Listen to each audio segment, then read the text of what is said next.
Good morning. Opening hours വിത്ത് മൈഫിലേക്ക് എല്ലാ പ്രേക്ഷകരെയും സ്വാഗതം ചെയ്യുകയാണ്. ഇന്ന് എന്നോടൊപ്പം ഉള്ളത് ഞങ്ങളുടെ റിസർച്ച് ടീമിൻ്റെ ഹെഡായ സൂരജ് നായർ സാറാണ്. Sir, good morning.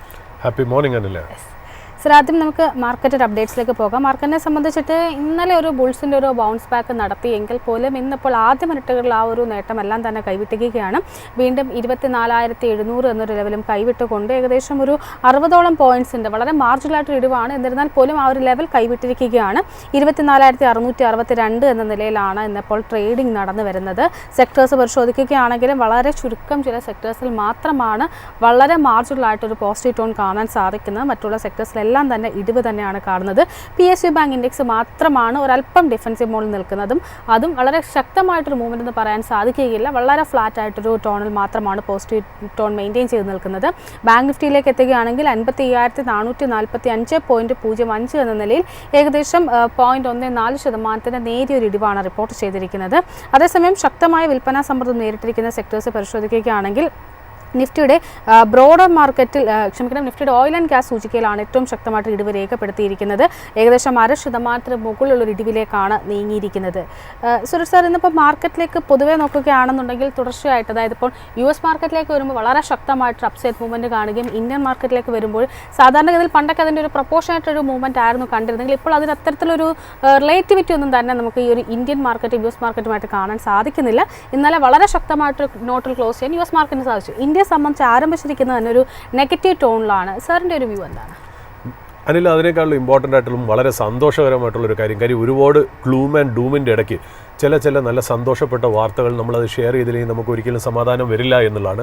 ഇന്നലെ ഇന്ത്യയുടെ വിക്ടറി എഗെയിൻസ്റ്റ് ഇംഗ്ലണ്ട് എന്ന് പറയുന്നത് അത് വലിയൊരു രീതിയിൽ, അത് നമ്മളെ സംബന്ധിച്ച് ഒന്നാമത്തെ കാര്യം, ഞാനൊക്കെ ഒരു ട്രഡീഷണൽ ഓൾഡ് സ്കൂൾ ഓഫ് തോട്ടാണ്. എനിക്കൊക്കെ ടെസ്റ്റ് ക്രിക്കറ്റിനോട് വളരെ ഇഷ്ടമുള്ള കാര്യം, അതായത് whites and whites, red leather ball, English conditions, sweater ഊരിയിട്ട് ബോൾ ചെയ്യാൻ വരിക, ഇതൊക്കെ നമുക്ക് എന്നും ചെറുപ്പത്തിലേ കണ്ടു വളർന്ന ഒരു കാര്യമാണ്. ഇതൊന്നും മാറ്റിവെച്ച് നമുക്ക് ഒരു പരിപാടിയേ ഇല്ലെന്ന്. അപ്പോൾ ഇതുകൊണ്ട് ഏത് പരിപാടിയല്ലാതെ ഓപ്പണിംഗ് അവേഴ്സ് അല്ല, ഇനി എന്ത് സംസാരിക്കണമെങ്കിലും ഇത് സംസാരിച്ചിരിക്കും എന്നുള്ള കാര്യത്തിൽ യാതൊരു സംശയമില്ല. കാര്യം നമ്മളെ സംബന്ധിച്ച് ക്രിക്കറ്റ് എന്ന് പറഞ്ഞാൽ ഇന്ത്യയിൽ ഒരു റിലീജിയൻ ആയിട്ട് തന്നെയാണ് നമുക്ക് മുന്നോട്ട് പോകണമെന്ന് വെച്ചാൽ, ഇന്നലെ അറിയാലോ നമുക്ക് ബോയ്സ് ഫോട്ട് റിയലി ഹാർഡ്. അതായത് നമ്മളെ സംബന്ധിച്ച് ഏറ്റവും ഭയങ്കരമായിട്ടുള്ള കാര്യം വെച്ചാൽ നമുക്ക് സൂപ്പർ സ്റ്റാർസ് ആരും ഇപ്രാവശ്യം ഇല്ല. നമുക്ക് we were lacking Virat Kohli, we were lacking Rohit Sharma, we were lacking എന്താ പറയുക നോ ബുംറ, അല്ലെങ്കിൽ ഈ പറയുന്ന പോലെ നമുക്ക് ഭുവനേശ്വർ കുമാർ ഇല്ല. ഈ ഒരു ഒന്നും ഇല്ലാതെ തന്നെ ആ ഗൗതം ഗംഭീറിൻ്റെ യങ് ടീം വന്ന് ആ ലാസ്റ്റ് ഡേ എസ്പെഷ്യലി ആ സിറാജിൻ്റെ ബൗളിംഗ് ഉണ്ടല്ലോ, ഇറ്റ് ഈസ് അൺഇമാജിനബിൾ എന്നുള്ള. അപ്പോൾ ഒരുപാട് നെഗറ്റീവ്സിൻ്റെ ഇടയിൽ നല്ല സന്തോഷം തരുന്നതും ഓർമ്മകളും തരുന്ന ന്യൂസുകൾ നമ്മൾ ഷെയർ ചെയ്തില്ലെങ്കിൽ എന്ത് ചെയ്യും എന്നാണ്. ഒന്നാമത്തെ കാര്യം വെച്ചാൽ ഇന്നലെ 5ാമത്തെ ദിവസമായിരുന്നു. 4ാമത്തെ ദിവസം കഷ്ടകാലത്തിന് സിറാജിൻ്റെ ഇന്ന് ബ്രൂക്സിൻ്റെ ഒരു ക്യാച്ച് മിസ് ചെയ്തു. അതോടുകൂടി അന്ന് രാത്രിയൊക്കെ ഇംഗ്ലീഷ് മീഡിയയും മറ്റുള്ള പത്രങ്ങളും ശരിക്കും പറഞ്ഞാൽ നമ്മുടെ സിറാജിനെ ഭയങ്കര രീതിയിൽ അറ്റാക്ക് ചെയ്തു, ഭയങ്കര രീതിയിൽ ലാഷ് ഔട്ട് ചെയ്ത്, ഭയങ്കരമായിട്ട് ഹരാസ് ചെയ്ത്, ഹ്യൂമിലേറ്റ് ചെയ്ത്, ഹേർട്ട് ചെയ്തു എന്നുള്ള. ഇന്നലെ അദ്ദേഹം പറഞ്ഞതെന്ന് വെച്ചാൽ, ഞാൻ ശരിക്കും പറഞ്ഞ ബിലീവ് ഇൻ യുവർ സെൽഫ് എന്ന് പറഞ്ഞൊരു ഇമോജി എൻ്റെ മൊബൈലിൽ വാൾപേപ്പർ ആക്കി വെച്ചിട്ടാണ് ഞാൻ കളിക്കാൻ ഇറങ്ങിയത്. ഞാൻ തന്നെ ഇത് ജയിക്കണം എന്ന് എനിക്ക് ആഗ്രഹം ഉണ്ടായിരുന്നു എന്നുള്ള പഴയ സച്ചിൻ ടെണ്ടുൽക്കറിൻ്റെ ഒരു സ്റ്റേറ്റ്മെന്റ് ഉണ്ടല്ലോ, when people throw stones at you turn them into milestones. അങ്ങനത്തെ രീതിയിലേക്ക് തന്നെ സിറാജ് തിരിച്ചു വന്ന് ഒരു മാർക്ക് ഉണ്ടാക്കി എന്നുള്ളത് വളരെ ഇമ്പോർട്ടൻ്റ് ആയിട്ടുള്ള കാര്യം. ഇത് ഞാൻ പറഞ്ഞില്ലേ, sports have the power to change the world.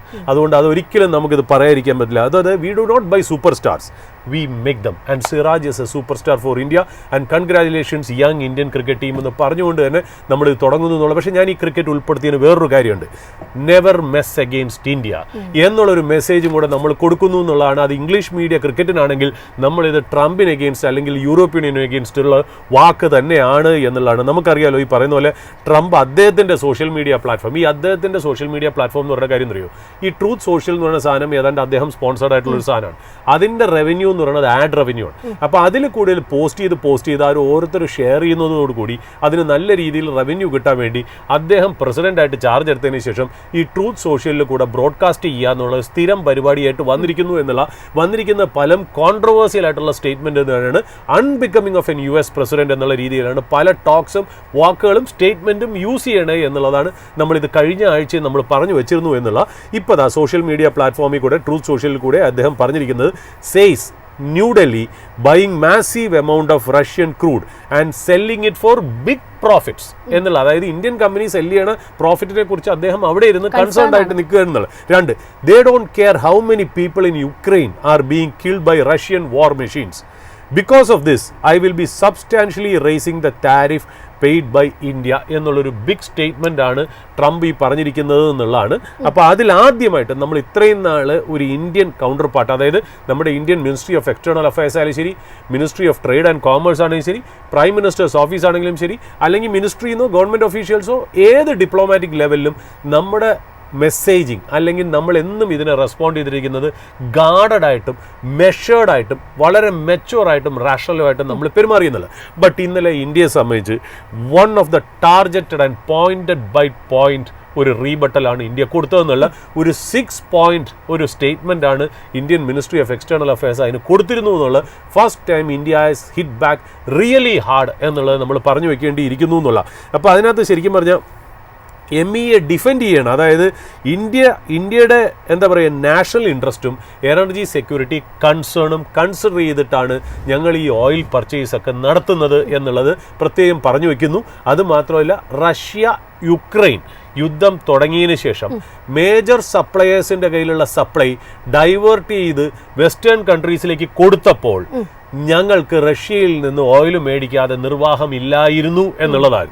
അതുമാത്രമല്ല, ഞങ്ങൾ റഷ്യയിൽ നിന്ന് ഓയിൽ മേടിക്കുന്നത് ആദ്യം തന്നെ തുടക്കം മുതൽ തന്നെ US സപ്പോർട്ട് ചെയ്തിരുന്നു. അതായത് ഇന്ത്യയുടെ എനർജി നീഡ്സ് അവർക്ക് സാറ്റിസ്ഫൈ ചെയ്യണം, അവർക്ക് ചീപ്പായിട്ട് ഓയിൽ കിട്ടുന്നതിൽ ഞങ്ങൾക്ക് സന്തോഷമേ ഉള്ളൂ എന്ന് പറഞ്ഞിരുന്ന അമേരിക്ക എങ്ങനെ തിരിച്ചു പറഞ്ഞു തുടങ്ങി എന്നുള്ള രീതിയിൽ തന്നെയാണ് ഇന്ത്യ നല്ല ഹാർഡായിട്ട് ഹിറ്റ് ചെയ്തിരിക്കുന്നത് എന്നുള്ള.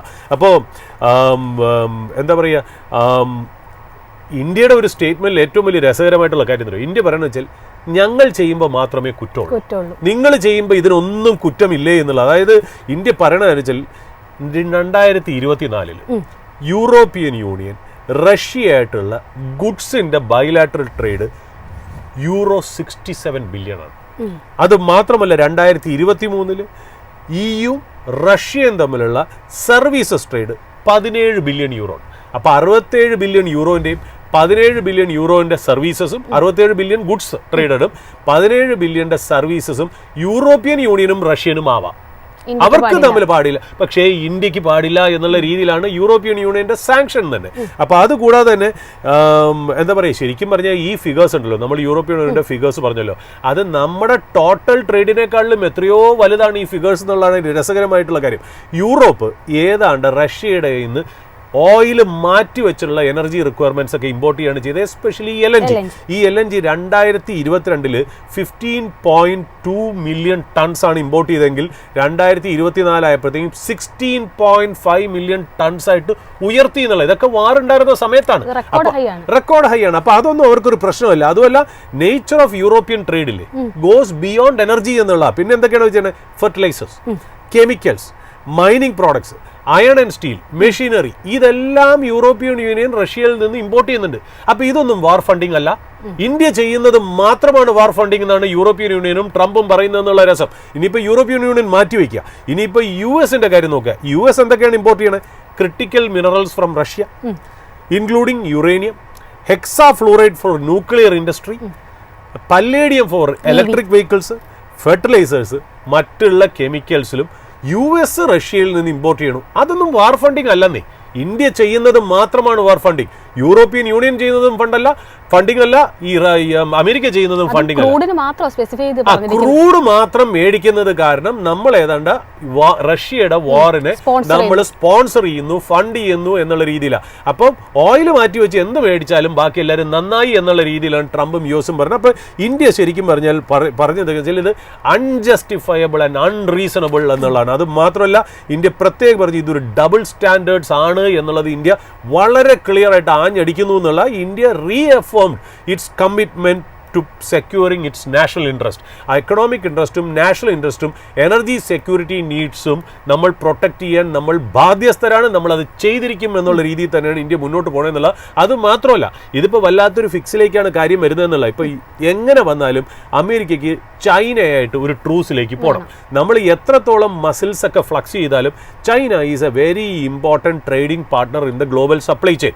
കാരണം എന്ന് വെച്ചാൽ ഇപ്പോൾ US കമ്പനികളായിരിക്കാം ഒരു പക്ഷേ സെമി കണ്ടക്ടർ GPU ചിപ്സിൻ്റെയൊക്കെ രാജാക്കന്മാർ. അതായത് നമ്മൾ ഈ പറയുന്ന പോലെ എന്താ NVIDIA അല്ലെങ്കിൽ AMD എന്ന് പറയുന്ന കമ്പനികളായിരിക്കാം.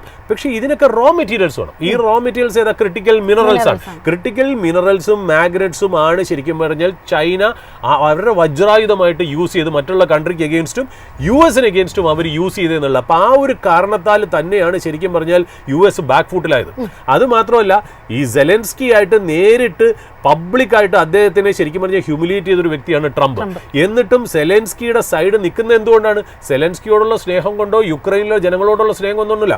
യുക്രൈനിൽ ക്രിട്ടിക്കൽ മിനറൽസ് ഉണ്ടെന്നുണ്ട്. അപ്പോൾ ഈ ചൈന ശരിക്കും പറഞ്ഞാൽ പിന്തിരിഞ്ഞ് നിൽക്കുകയാണെങ്കിൽ എവിടുന്ന് ക്രിട്ടിക്കൽ മിനറൽസ് കിട്ടും? അതിൽ നിന്ന് ഉക്രൈനിൽ നിന്ന് കിട്ടണം എന്നുള്ള ആഗ്രഹത്താലാണ്. കാര്യം NVIDIAയും ശരിക്കും പറഞ്ഞാൽ AMDയും പവർ ചെയ്യുന്നത് ചിപ്സിന്റെ പുറകിലുള്ളത് ഈ പറഞ്ഞ പോലെ ക്രിട്ടിക്കൽ മിനറൽസ് ആണ്. ഈ critical and rare earth minerals അമേരിക്കയ്ക്ക് വളരെ ആവശ്യമാണ്. ഇപ്പോൾ അമേരിക്കൻ എക്കണോമിയെ ഡ്രൈവ് ചെയ്ത് പോകുന്നതും അമേരിക്കൻ സ്റ്റോക്ക് മാർക്കറ്റിലെ ലാർജസ്റ്റ് കമ്പനിയും NVIDIA പോലത്തെ കമ്പനികളാണ്. അപ്പോൾ അവിടെ രീതിയിൽ നിന്ന് പോയി കഴിഞ്ഞാൽ വളരെ ബുദ്ധിമുട്ടാണ്. അത് മാത്രമല്ല, NVIDIA എടുത്ത് ട്രംപിന്റെ അഡ്മിനിസ്ട്രേഷൻ അല്ല, US അഡ്മിനിസ്ട്രേഷൻ ട്രംപിന് മുമ്പേയും പറഞ്ഞിരിക്കുന്നത് നമ്മൾ ചിപ്സ് അതായത് GPUs നമ്മൾ അമേരിക്കയിലോട്ട് ഈ ചൈനയിലോട്ട് കയറ്റി അയക്കരുത്, നാഷണൽ സെക്യൂരിറ്റി കൺസേൺ ആണെന്നാണ് പറഞ്ഞത്. കാര്യം അവരത് ഉപയോഗിച്ച് നമുക്കെതിരെ തന്നെ അവർ പയറ്റും എന്നുള്ള രീതിയിൽ പറഞ്ഞെടുത്തുനിന്ന് 2 സ്റ്റെപ്പ് താഴേക്ക് ഇറങ്ങി ഇനി ഇപ്പോൾ എക്സ്പോർട്ട് ചെയ്തോളൂ എന്നുള്ള പെർമിഷനും കൊടുത്തു. ഏപ്രിലിൽ സ്റ്റോപ്പ് ചെയ്ത സാധനം ഏതാണ്ട് ജൂലൈയിൽ അത് പിൻവലിച്ചു എന്നുള്ള. അത് മാത്രമല്ല, അതിനൊരു കാരണം പറയുന്നത് വെച്ചാൽ നമ്മുടെ 4th ബെസ്റ്റ് ചിപ്പാണ് നമ്മൾ ചെയ്യുന്നത്. ആദ്യത്തെ 3 നമ്മൾ എക്സ്പോർട്ട് ചെയ്യണേയില്ല. അപ്പോൾ നമുക്കത് കുഴപ്പമില്ല എന്നാണ് അമേരിക്ക പറഞ്ഞു വെക്കുന്നത്. പക്ഷേ ചൈനയാണെങ്കിലോ ഓൾഡർ ജനറേഷൻ ഓഫ് GPUവിൻ്റെ മുകളിലാണ് അവർ ഡീപ് സീക്ക് പോലെയുള്ള ഒരു സാധനങ്ങൾ, അതായത് വളരെ ലിമിറ്റഡ് റിസോഴ്സസ് മാത്രം യൂസ് ചെയ്യുന്ന ലാർജ് ലാംഗ്വേജ് മോഡലായിട്ടുള്ള ഡീപ് സീക്ക് ഉണ്ടാക്കിയിരിക്കുന്നത് NVIDIAയുടെ ഓൾഡർ ചിപ്സിലാണ്. അപ്പോൾ NVIDIA new chips, costly chips ഇറക്കണേൽ എന്താണ് അർത്ഥം എന്നുള്ളതാണ് ചൈന ശരിക്കും പറഞ്ഞാൽ ഡീപ് സീക്കിന്റെ ഇന്നോവേഷനിൽ കൂടെ ലോകത്തിനെ അറിയിച്ചതെന്നുള്ള. അപ്പോൾ അന്ന് NVIDIAയുടെ സ്റ്റോക്ക് എത്രയാണ് കറക്റ്റ് ചെയ്തതെന്ന് അറിയാലോ.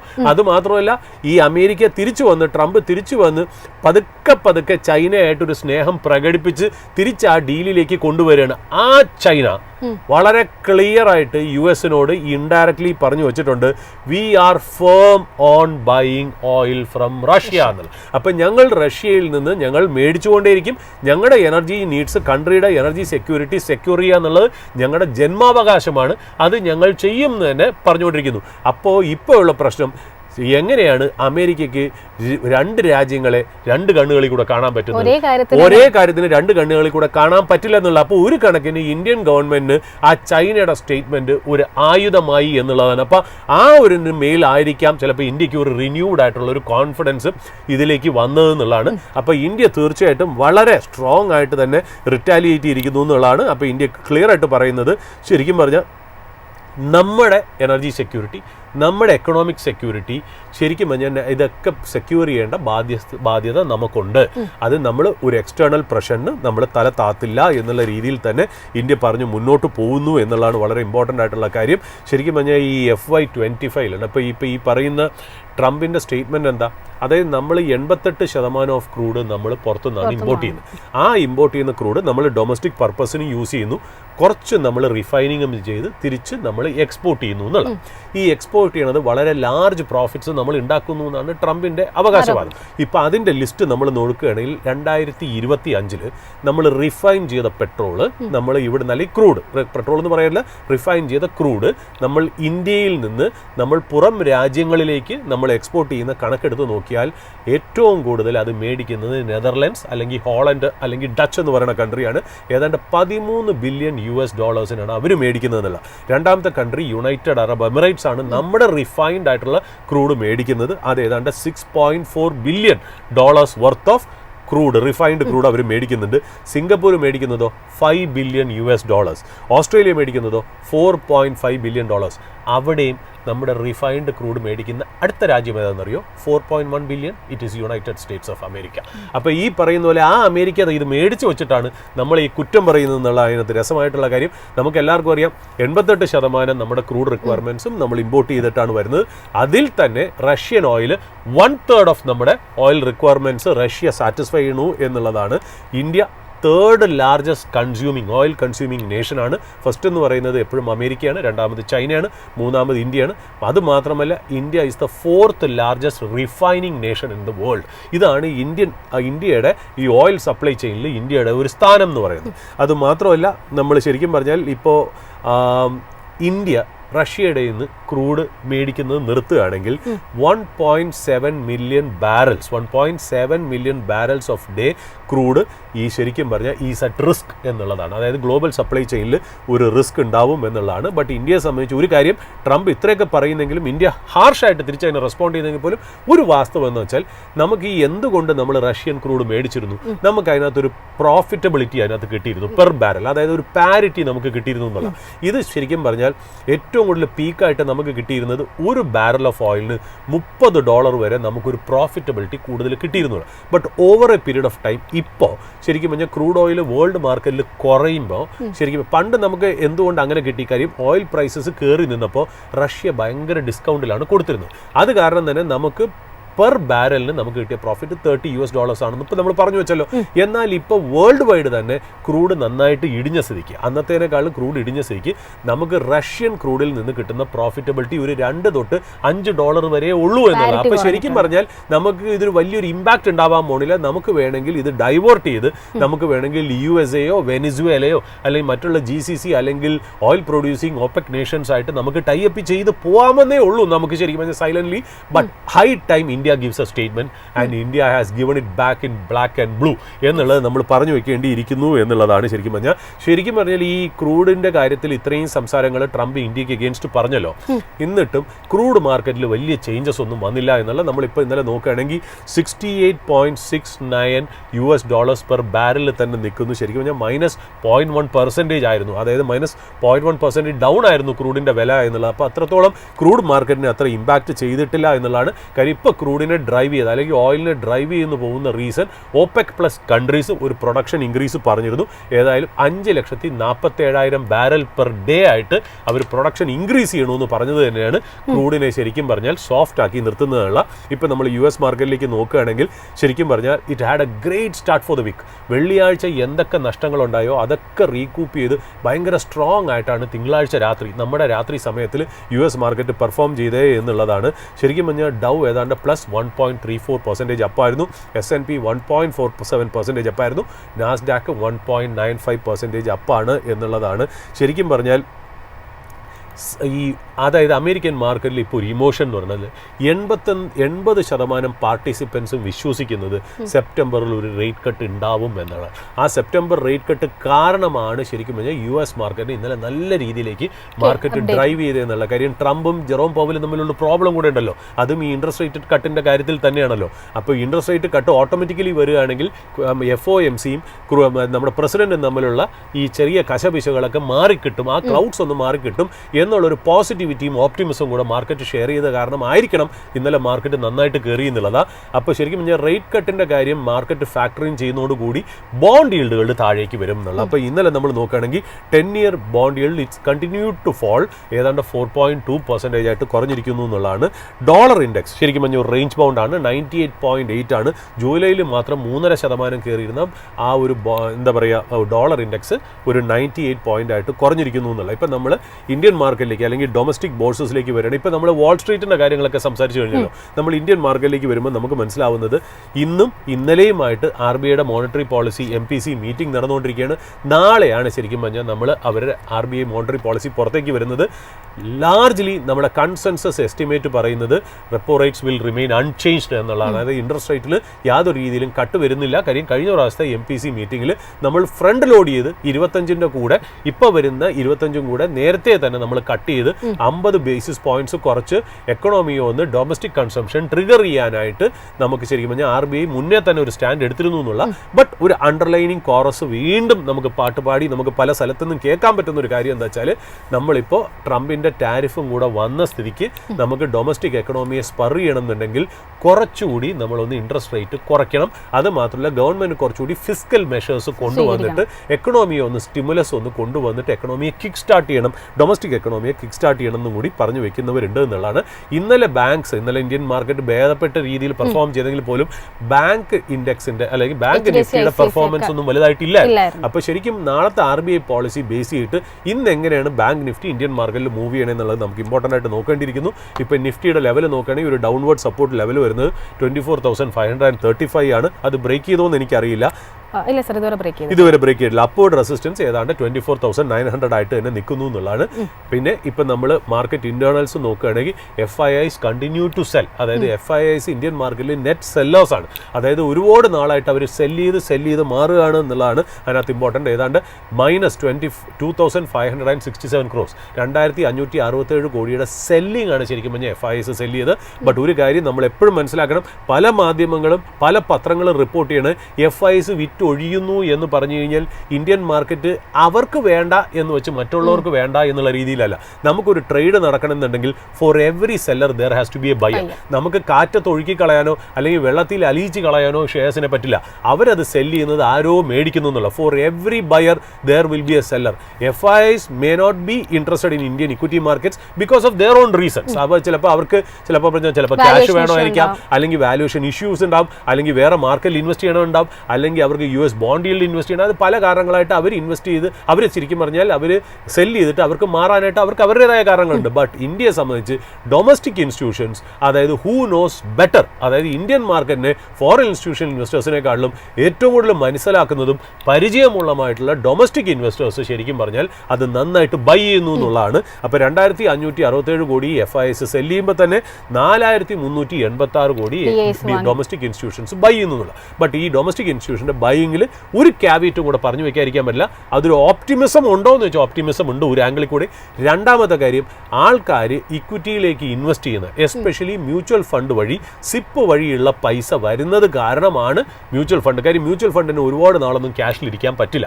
അതുമല്ല മ്യൂച്വൽ ഫണ്ടിന് മാർക്കറ്റ് താഴേക്ക് വരുമ്പോൾ ബൈ ചെയ്യുന്നതാണല്ലോ എപ്പോഴും ഒരു സ്ട്രാറ്റജി എന്ന് പറഞ്ഞാൽ. അപ്പോൾ സിപ്പിലേക്ക്, അത് സിപ്പ് വഴി മ്യൂച്വൽ ഫണ്ടിലേക്ക് ഫണ്ട് വരുന്നത് കാരണം, അതായത് ഈ മ്യൂച്വൽ ഫണ്ട് ബൈ ചെയ്യാന്ന് പറഞ്ഞാൽ നമ്മൾ ബൈ ചെയ്യുക എന്നുള്ളത് തന്നെയാണ് അർത്ഥം. കാര്യം വെച്ചാൽ മ്യൂച്വൽ ഫണ്ടിന് സ്വന്തമായിട്ട് പൈസയൊന്നുമില്ലല്ലോ. സാധാരണ റീറ്റെയിൽസിന്റെ പൈസ സ്വരൂപിച്ചിട്ട് ഒന്നിച്ച് ഒരു കോർപ്പസ് ആക്കി വെച്ചിട്ടാണ് അവർ ബൈ ചെയ്യുന്നതെന്നുള്ള. അപ്പോൾ അവർ ഈ ഫോളോ ഏതായാലും അബ്സോർബ് ചെയ്തുകൊണ്ടിരിക്കുക എന്നുള്ളത് വളരെ ഇമ്പോർട്ടൻ്റ് ആയിട്ടുള്ള ഒരു കാര്യം തന്നെയാണ്. അപ്പോൾ ഈ പറയുന്ന പോലെ ഇന്ത്യൻ മാർക്കറ്റ് ശരിക്കും പറഞ്ഞാൽ മറ്റുള്ള എമർജിംഗ് മാർക്കറ്റ്സ് വെച്ച് നോക്കുമ്പോഴോ അല്ലെങ്കിൽ ഡെവലപ്പ് മാർക്കറ്റ് വെച്ച് നോക്കുമ്പോഴോ ശരിക്കും പറഞ്ഞാൽ US മാർക്കറ്റ്സ് വെച്ച് നോക്കുമ്പോഴോ നമ്മൾ കഴിഞ്ഞ കുറച്ച് കാലമായിട്ട് നമ്മൾ അണ്ടർ പെർഫോമർ ആയിരുന്നു എന്നുള്ളത് വളരെ ഇമ്പോർട്ടൻ്റ് ആണ്. ജൂലൈ 2024 ജൂലൈയിൽ നമ്മുടെ ഷെയർ ഓഫ് ഗ്ലോബൽ മാർക്കറ്റ് ഉണ്ടല്ലോ ഏതാണ്ട് 4.6% ആണ്. ഇപ്പം നമ്മുടെ മാത്രം അണ്ടർ പെർഫോമൻസും മറ്റുള്ളവർ നന്നായിട്ട് പെർഫോം ചെയ്തത് കാരണം നമ്മൾ കഴിഞ്ഞ കൊല്ലം 4.6% ആയിരുന്നതിൽ നിന്ന് കുറഞ്ഞ് 3.8% ആയി. അപ്പം നമ്മുടെ ഇന്ത്യൻ മാർക്കറ്റിൻ്റെ share in global stock market has come down to 3.8% എന്നുള്ളതാണ്. നമ്മൾ ഏതാണ്ട് നിഫ്റ്റി കമ്പനീസിൻ്റെ ഏർണിംഗ് സീസണിൽ കൂടെയാണ് നമ്മൾ പൊയ്ക്കൊണ്ടിരിക്കുന്നത്. 50 നിഫ്റ്റി കമ്പനിയിൽ 38 വന്നു കഴിഞ്ഞു എന്നുള്ളതാണ്. എബോവ് എസ്റ്റിമേറ്റ് ആയിട്ട് വന്നത് ഈ 38-ൽ 9 മാത്രമാണ് എബോവ് എസ്റ്റിമേറ്റ്. ബിലോ എസ്റ്റിമേറ്റ് വന്നത് 8 എന്നുള്ളതാണ്. ഇൻലൈൻ ആയിട്ട് വന്നത് 10, മിക്സഡ് ആയിട്ട് വന്നത് 11. ഇനി ഏതാണ്ട് 12 കമ്പനികളും കൂടെ നിഫ്റ്റിയിൽ വരാനുണ്ട് എന്നുള്ളതാണ്. നമ്മളിപ്പോൾ ഇൻഡോ US ട്രേഡിനെ കുറിച്ച് നമ്മൾ സംസാരിക്കുകയാണെന്നുണ്ടെങ്കിൽ നമ്മൾ 85 ബില്യൻ്റെ മെർക്കൻഡൈസ് ഗുഡ്സിൻ്റെ ട്രേഡാണ് നമ്മൾ ഒരു കൊല്ലം നടത്തുന്നത് എന്നുള്ളതാണ്. ഇത് ശരിക്കും പറഞ്ഞാൽ ഇന്ത്യൻ GDPയുടെ 2% താഴെ, അല്ലെങ്കിൽ 1.8% ടു ബി പ്രിസൈസ്, അത്രയേ ഉള്ളൂ ശരിക്കും പറഞ്ഞാൽ നമ്മൾ US-ലേക്ക് എക്സ്പോർട്ട് ചെയ്യുന്നത്. അതായത് $85 ബില്യൺ എന്ന് പറഞ്ഞത്. അത് മാത്രമല്ല ഇപ്പോൾ US നമുക്ക് മേൽ വെച്ചിരിക്കുന്ന ടാരിഫ്, അതായത് 25% ടാരിഫ് പ്ലസ് 10% യൂണിവേഴ്സൽ ടാരിഫും കൂടെ വെച്ച് നോക്കുമ്പോൾ നമ്മുടെ GDPയുടെ 0.2 to 0.5% ആണ് ഹിറ്റ് വരുന്നത് എന്നുള്ളതാണ്. ഇത് ശരിക്കും പറഞ്ഞാൽ ഞാൻ എന്തുകൊണ്ട് പറയണമെന്ന് വെച്ചാൽ എന്താണ് ടാരിഫിൻ്റെ ഇമ്പാക്റ്റ് നമ്മുടെ ഇന്ത്യൻ എക്കണോമിയിൽ അല്ലെങ്കിൽ GDPയിൽ എന്നുള്ളത് പറഞ്ഞു വയ്ക്കുന്നുള്ളൂ. അപ്പോൾ as of now with 25% plus 10% basic tariff, impact on GDP is just 0.2 to 0.5%. നമ്മുടെ ട്രേഡിൻ്റെ നെറ്റ് എഫക്റ്റ് എന്ന് പറയുന്നത് GDPയുടെ 2% താഴെ 1.8%. ഇനി അഡീഷണൽ ആയിട്ട് ടാരിഫ് വയ്ക്കുമ്പോഴാണ് ഈ നമ്പറിന് ചേഞ്ച് വരുന്നത്. അങ്ങനെ GDP ഒരു റിവിഷൻ താഴേക്ക് വരികയാണെങ്കിൽ മാർക്കറ്റ് അതിനനുസരിച്ച് റീപ്രൈസ് ചെയ്യും എന്നുള്ളതാണ് ഇമ്പോർട്ടൻ്റ് ആയിട്ടുള്ള കാര്യം. ഇപ്പം തന്നെ പലരും GDP എസ്റ്റിമേറ്റ് റിവൈസ് ചെയ്തിട്ടുണ്ട് ടാരിഫിൻ്റെ ഇമ്പാക്റ്റ് കാരണമായിട്ട്. ഇനി ഇപ്പോൾ ടാരിഫ് ഇൻക്രീസ് ചെയ്യുകയാണെങ്കിൽ പ്രൊപ്പോർഷണലായിട്ട് ഈ എല്ലാ ബ്രോക്കറേജസും എല്ലാ റേറ്റിംഗ് ഏജൻസിയും എല്ലാ ഇൻസ്റ്റിറ്റ്യൂഷൻസും ആ എന്താ പറയുക ടാരിഫ് ഇൻക്രീസ് ചെയ്യുന്നതിനനുസരിച്ചുള്ള കാലിബ്രേഷൻ GDP നടത്തുമ്പോൾ GDP will be revised downwards. അതിനെ ബേസ് ചെയ്തിട്ട് ഇന്ത്യൻ മാർക്കറ്റിൽ ഒരു ഡീ റേറ്റിംഗും കൂടെ ഉണ്ടാവാനുള്ള റിസ്കുകൾ നമ്മൾ പറഞ്ഞു വെക്കുന്നു എന്നുള്ളതാണ് ഇമ്പോർട്ടൻ്റ് ആയിട്ടുള്ള കാര്യം. കാണാം. കാര്യം വെച്ചാൽ ഇന്ത്യൻ മാർക്കറ്റിനെ ഇപ്പോൾ ഹണ്ട് ചെയ്യുന്ന ഒരു കാര്യം എന്ന് പറയുന്നത് നമുക്ക് ഓവർ വാല്യൂഷൻ തന്നെയാണ്. പോക്കറ്റ്സ് ഓഫ് ഓവർ വാല്യൂഷൻ പല സെക്ടറിലും പല സ്റ്റോക്സിലും ഉണ്ട് എന്നുള്ള വളരെ ഇമ്പോർട്ടൻ്റ് ആയിട്ടുള്ള കാര്യം. അത് മാത്രമല്ല ലാസ്റ്റ് 1-2 മാസം ഇന്ത്യൻ മാർക്കറ്റിനെ കുറച്ചെങ്കിലും ഡ്രൈവ് ചെയ്തിരുന്നത് ഒരൊറ്റ എഞ്ചിനാണ്. അതായത് ബാങ്ക്സും NBFCയും ഫിനാൻഷ്യൽ ഇൻസ്റ്റിറ്റ്യൂഷൻസും ആണ്. നമുക്ക് റിലയൻസിൽ നിന്നോ അല്ലെങ്കിൽ ഈ പറയുന്ന പോലെ IT ഇൻഡെക്സിൽ നിന്നും ഒരു സപ്പോർട്ടും കിട്ടിയില്ല എന്നുള്ളതാണ്.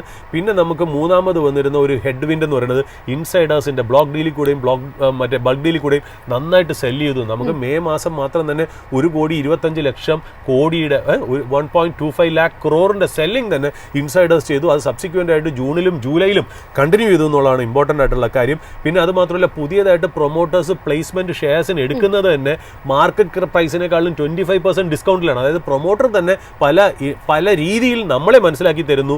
അവരുടെ സ്റ്റോക്ക് പ്രൈസ് ഭയങ്കര ഹൈ പ്രീമിയത്തിലാണ് ട്രേഡ് ചെയ്യുന്നത്. ഞങ്ങൾ ഇനി ഫർദർ അക്യൂസിഷൻ നടത്തുന്നത് 25% ഡിസ്കൗണ്ടിലാണ്. അതാണ് ഫെയർ വാല്യൂ എന്ന് പറഞ്ഞു നിൽക്കുമ്പോൾ സ്റ്റോക്കിന്റെ പ്രൈസ് എന്താണെന്നുള്ളത് നമുക്ക് നന്നായിട്ട് അറിയാലോ. അത് മാത്രമല്ല വേറൊരു ഹെഡ് വിൻഡും കൂടെ ഇന്ത്യൻ മാർക്കറ്റിൽ നിൽക്കുന്നത് ഫാർമയുടെ ടാരിഫ് ഇതുവരെ വന്നിട്ടില്ല എന്നുള്ള. അപ്പോൾ ഫാർമ ടാരിഫും കൂടെ വരുമ്പോൾ എങ്ങനെയാണ് GDP എഫക്ട് ചെയ്യണത്, അതുകൊണ്ട് അതിന് പ്രൊപ്പോർഷണൽ ആയിട്ട് എങ്ങനെയാണ് ഈ പറയുന്ന പോലെ സ്റ്റോക്ക് മാർക്കറ്റ് ഡീ റേറ്റ് ചെയ്യണത് നമുക്ക് ഇമ്പോർട്ടൻ്റ് ആയിട്ട് നോക്കി നിൽക്കുന്നു എന്നുള്ള. അപ്പം നമ്മളിപ്പോഴും ഞാനും അനിലയും സംസാരിച്ചത് നിഫ്റ്റിയെ കുറിച്ചാണല്ലോ. ബട്ട് ഇതിനകത്തൊരു ക്യാവിയറ്റ് ഉണ്ട്. ഇതാണ് ശരിക്കും പറഞ്ഞ പ്രേക്ഷകരുടെ അടുത്ത് എനിക്ക് അറിയിക്കാനുള്ള കാര്യം. അതായത് നിഫ്റ്റി 50 ശരിക്കും പറഞ്ഞാൽ നമ്മളിപ്പോൾ ഹൈയിൽ നിന്നും ഭയങ്കരമായിട്ട് കറക്റ്റ് ചെയ്തു അല്ലേ. ഇപ്പം നമ്മൾ ഏതാ 24,500 അല്ലെ 600 ലെവൽ 24,600 ലെവൽസിലാണ് നിൽക്കുന്നത്. നമ്മൾ നിഫ്റ്റി ലെവലൊക്കെ പറയുന്നുണ്ടെങ്കിലും നമ്മൾ ഒരു കാര്യം ശ്രദ്ധിക്കണം. അതായത് നിഫ്റ്റി 50-ലെ കമ്പനികളെ എങ്ങനെയാണ് നമ്മൾ അളക്കുന്നത്? മാർക്കറ്റ് ക്യാപ്പ് വെയിറ്റേജ് വെച്ചാണ്. അതായത് ഇന്ത്യയിലെ ലാർജസ്റ്റ് ആയിട്ടുള്ള മാർക്കറ്റ് ക്യാപ്പ് കമ്പനിയാണ് നിഫ്റ്റി 50-ലെ ഏറ്റവും മുകളിൽ. അത് കഴിഞ്ഞ് second heaviest market cap, then third. അങ്ങനെയാണല്ലോ 50 കമ്പനീസ് വരുന്നത്. അതായത് ടോപ്പ് ലാർജ് കമ്പനീസ് മുകളിൽ വരും, പിന്നെ സബ്സിക്വൻ്റ് ആയിട്ട് താഴെ വരും. അപ്പം നിഫ്റ്റിയുടെ വെയിറ്റേജും ഇൻഡെക്സും ഒക്കെ കാൽക്കുലേറ്റ് ചെയ്യുന്നത് മാർക്കറ്റ് ക്യാപ്പ് വേറെയാണെന്നുള്ള. ബട്ട് ദ നിഫ്റ്റി കമ്പോണൻസ് അതിലുള്ള stock doesn't take into account how much business is expose to US. അതായത് മാർക്കറ്റ് ക്യാപ്പിൽ ലിസ്റ്റ് ചെയ്തു എന്നല്ലാതെ ഈ ടാരിഫ് ഇമ്പാക്റ്റ് നിഫ്റ്റി 50-ൽ നമ്മൾ അറിയില്ല. കാരണം നമ്മൾ ഒന്നുകൂടി പോവാം. ഈ ടോപ്പ് വെയ്റ്റഡ് ആയിട്ടുള്ള കമ്പനീസിനെ നമുക്കൊന്ന് മാർക്കറ്റിൽ നോക്കാം. ആരൊക്കെയാണ്? HDFC bank, ICICI bank, Kotak bank, SBI. American trade കൊണ്ട് എന്തെങ്കിലും ഇമ്പാക്റ്റ് ഉണ്ടോ? ഇല്ല, നത്തിങ്. റിലയൻസ് ലാർജ് റിഫൈനിങ് കമ്പനിയാണ്. റീറ്റെയിൽ ഔട്ട്ലെറ്റ്സ് ഉണ്ട്. എക്സ്പോർട്ട് ഓറിയൻറ്റഡ് ആണെന്ന് വെച്ചാൽ കുറച്ച് എക്സ്പോർട്ട് ഓറിയൻറ്റഡ് ആണ്. Does it substantially relate, has an influence on US exports? No.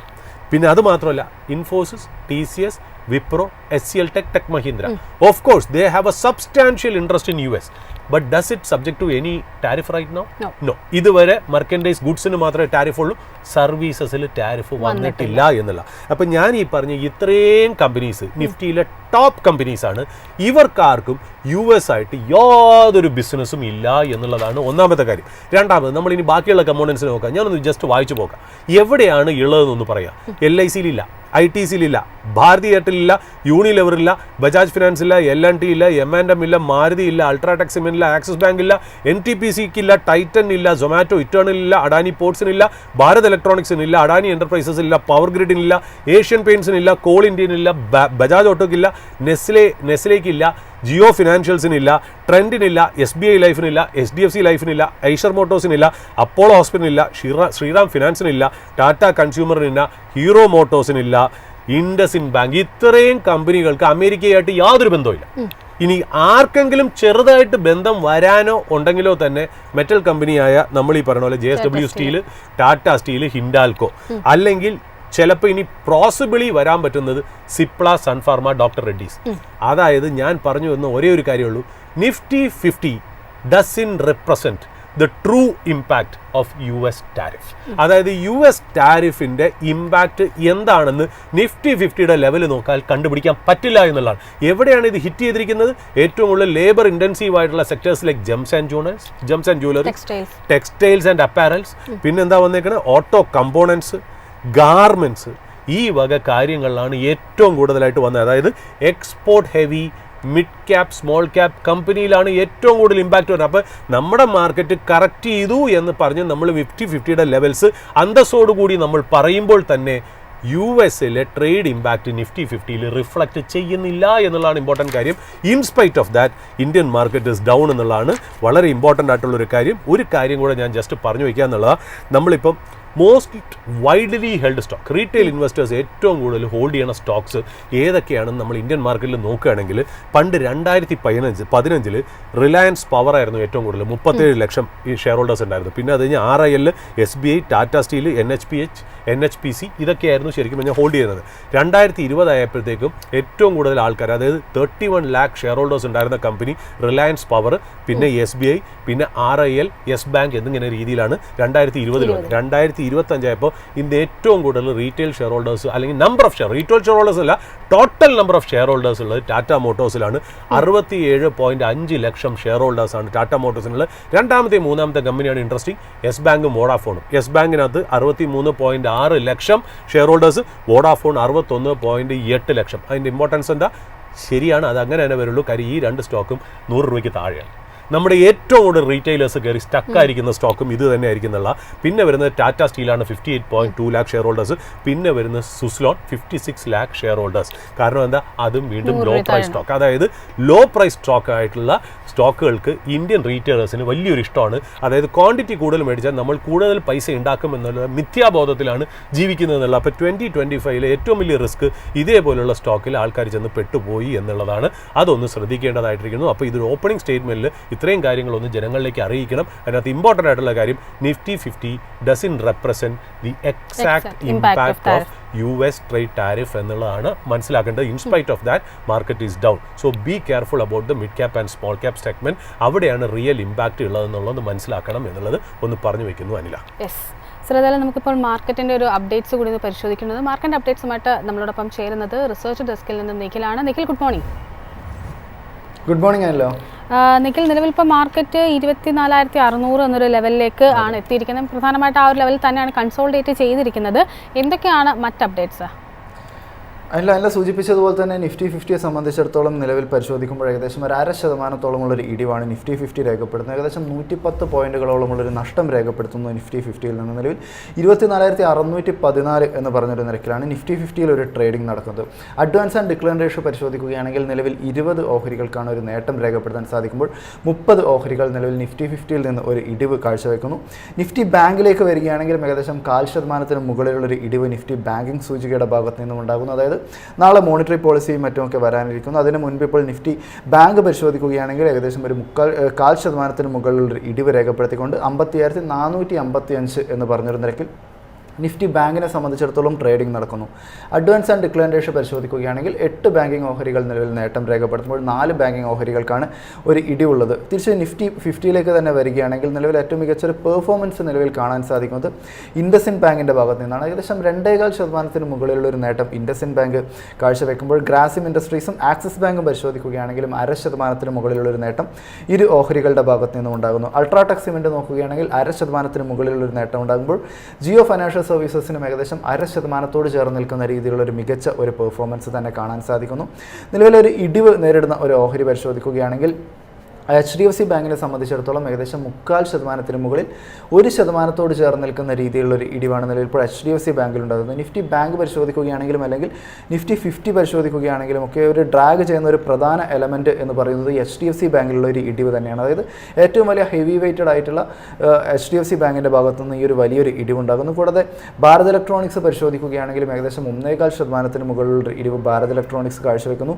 IT company ആയിട്ടുള്ള ഇൻഫോസിസ് പരിശോധിക്കുകയാണെങ്കിൽ ഏകദേശം 1.5%-ഓളമുള്ളൊരു ഇടിവുണ്ടാകുമ്പോൾ അഡാനി എൻ്റർപ്രൈസസിലെ ഇടിവ് ഏകദേശം 1.5%-ന് മുകളിലേക്ക് കടന്നിരിക്കുന്നു എന്നൊരു വാർത്ത കൂടിയാണ് നമുക്കിപ്പോൾ പങ്കുവയ്ക്കാനായിട്ടുള്ളത്. അഡാനി പോർട്സിനെ സംബന്ധിച്ചിടത്തോളം ഒട്ടും ഒരു മികച്ച സമയമല്ല. ഏകദേശം 1.25%-ൻ്റെ ഒരു ഇടിവ് അഡാനി പോർട്സിൻ്റെ ഓഹരികളെ സംബന്ധിച്ചിടത്തോളം നിലവിലുണ്ടാകുന്നു. അടുത്തായിട്ട് നിഫ്റ്റി ബാങ്ക് പരിശോധിക്കുകയാണെങ്കിൽ ഏകദേശം 0.5%-ന് മുകളിലൊരു ഇടിവാണ് നിലവിൽ ഇപ്പോൾ കാണാൻ സാധിക്കുന്നത്. നിഫ്റ്റി ബാങ്കിലെ കമ്പനികളുടെ ഒരു പെർഫോമൻസ് നിലവിൽ പരിശോധിക്കുമ്പോൾ ഇൻഡസിൻഡ് ബാങ്ക് മാറ്റി നിർത്തിയിട്ടുണ്ടെങ്കിൽ ആക്സിസ് ബാങ്കിൻ്റെ ഭാഗത്ത് നിന്ന് മികച്ച ഒരു പെർഫോമൻസ് ഉണ്ടാകുന്നു. കൂടാതെ സ്റ്റേറ്റ് ബാങ്ക് പരിശോധിക്കുകയാണെങ്കിൽ ഏകദേശം 0.5%-ഓളമുള്ളൊരു നേട്ടം കാഴ്ചവെക്കാൻ വേണ്ടിയിട്ട് സ്റ്റേറ്റ് ബാങ്ക് ഓഹരിക്ക് സാധിക്കുന്നു. കോട്ടക് മഹീന്ദ്ര ബാങ്ക് പരിശോധിക്കുകയാണെങ്കിലും ഏകദേശം 0.5%-ഓളമുള്ളൊരു നേട്ടം കോട്ടക് മഹീന്ദ്ര ബാങ്കിൻ്റെ ഭാഗത്ത് നിന്നുണ്ടാകുന്നു. നിഫ്റ്റി ബാങ്ക് പരിശോധിക്കുകയാണെങ്കിൽ ഹെവി വെയ്റ്റഡ് ആയിട്ടുള്ള HDFC ബാങ്ക്, ICICI ബാങ്ക്, ഈ രണ്ട് ബാങ്കുകളും തന്നെയാണ് ഇപ്പോൾ പ്രധാനമായിട്ട് ഒരു ഇടിവ് നേരിടുന്നത്. ഇത് തന്നെയാണ് ഈ നിഫ്റ്റി 50 പരിശോധിക്കുമ്പോഴും നിഫ്റ്റി ബാങ്ക് പരിശോധിക്കുമ്പോഴും ഉള്ള ഇടിവിൻ്റെ ഒരു പ്രധാന കാരണമായിട്ടും കാണാൻ സാധിക്കുന്നത്. ഇരു ഓഹരികളും ഏകദേശം 0.25%-ന് മുകളിലുള്ളൊരു ഇടിവ് രേഖപ്പെടുന്നു. AU സ്മോൾ ഫിനാൻസ് ബാങ്ക് പരിശോധിക്കുകയാണെങ്കിൽ ഏകദേശം 1.25%-ന്റെ ഒരു ഇടിവുണ്ടാകുന്നു.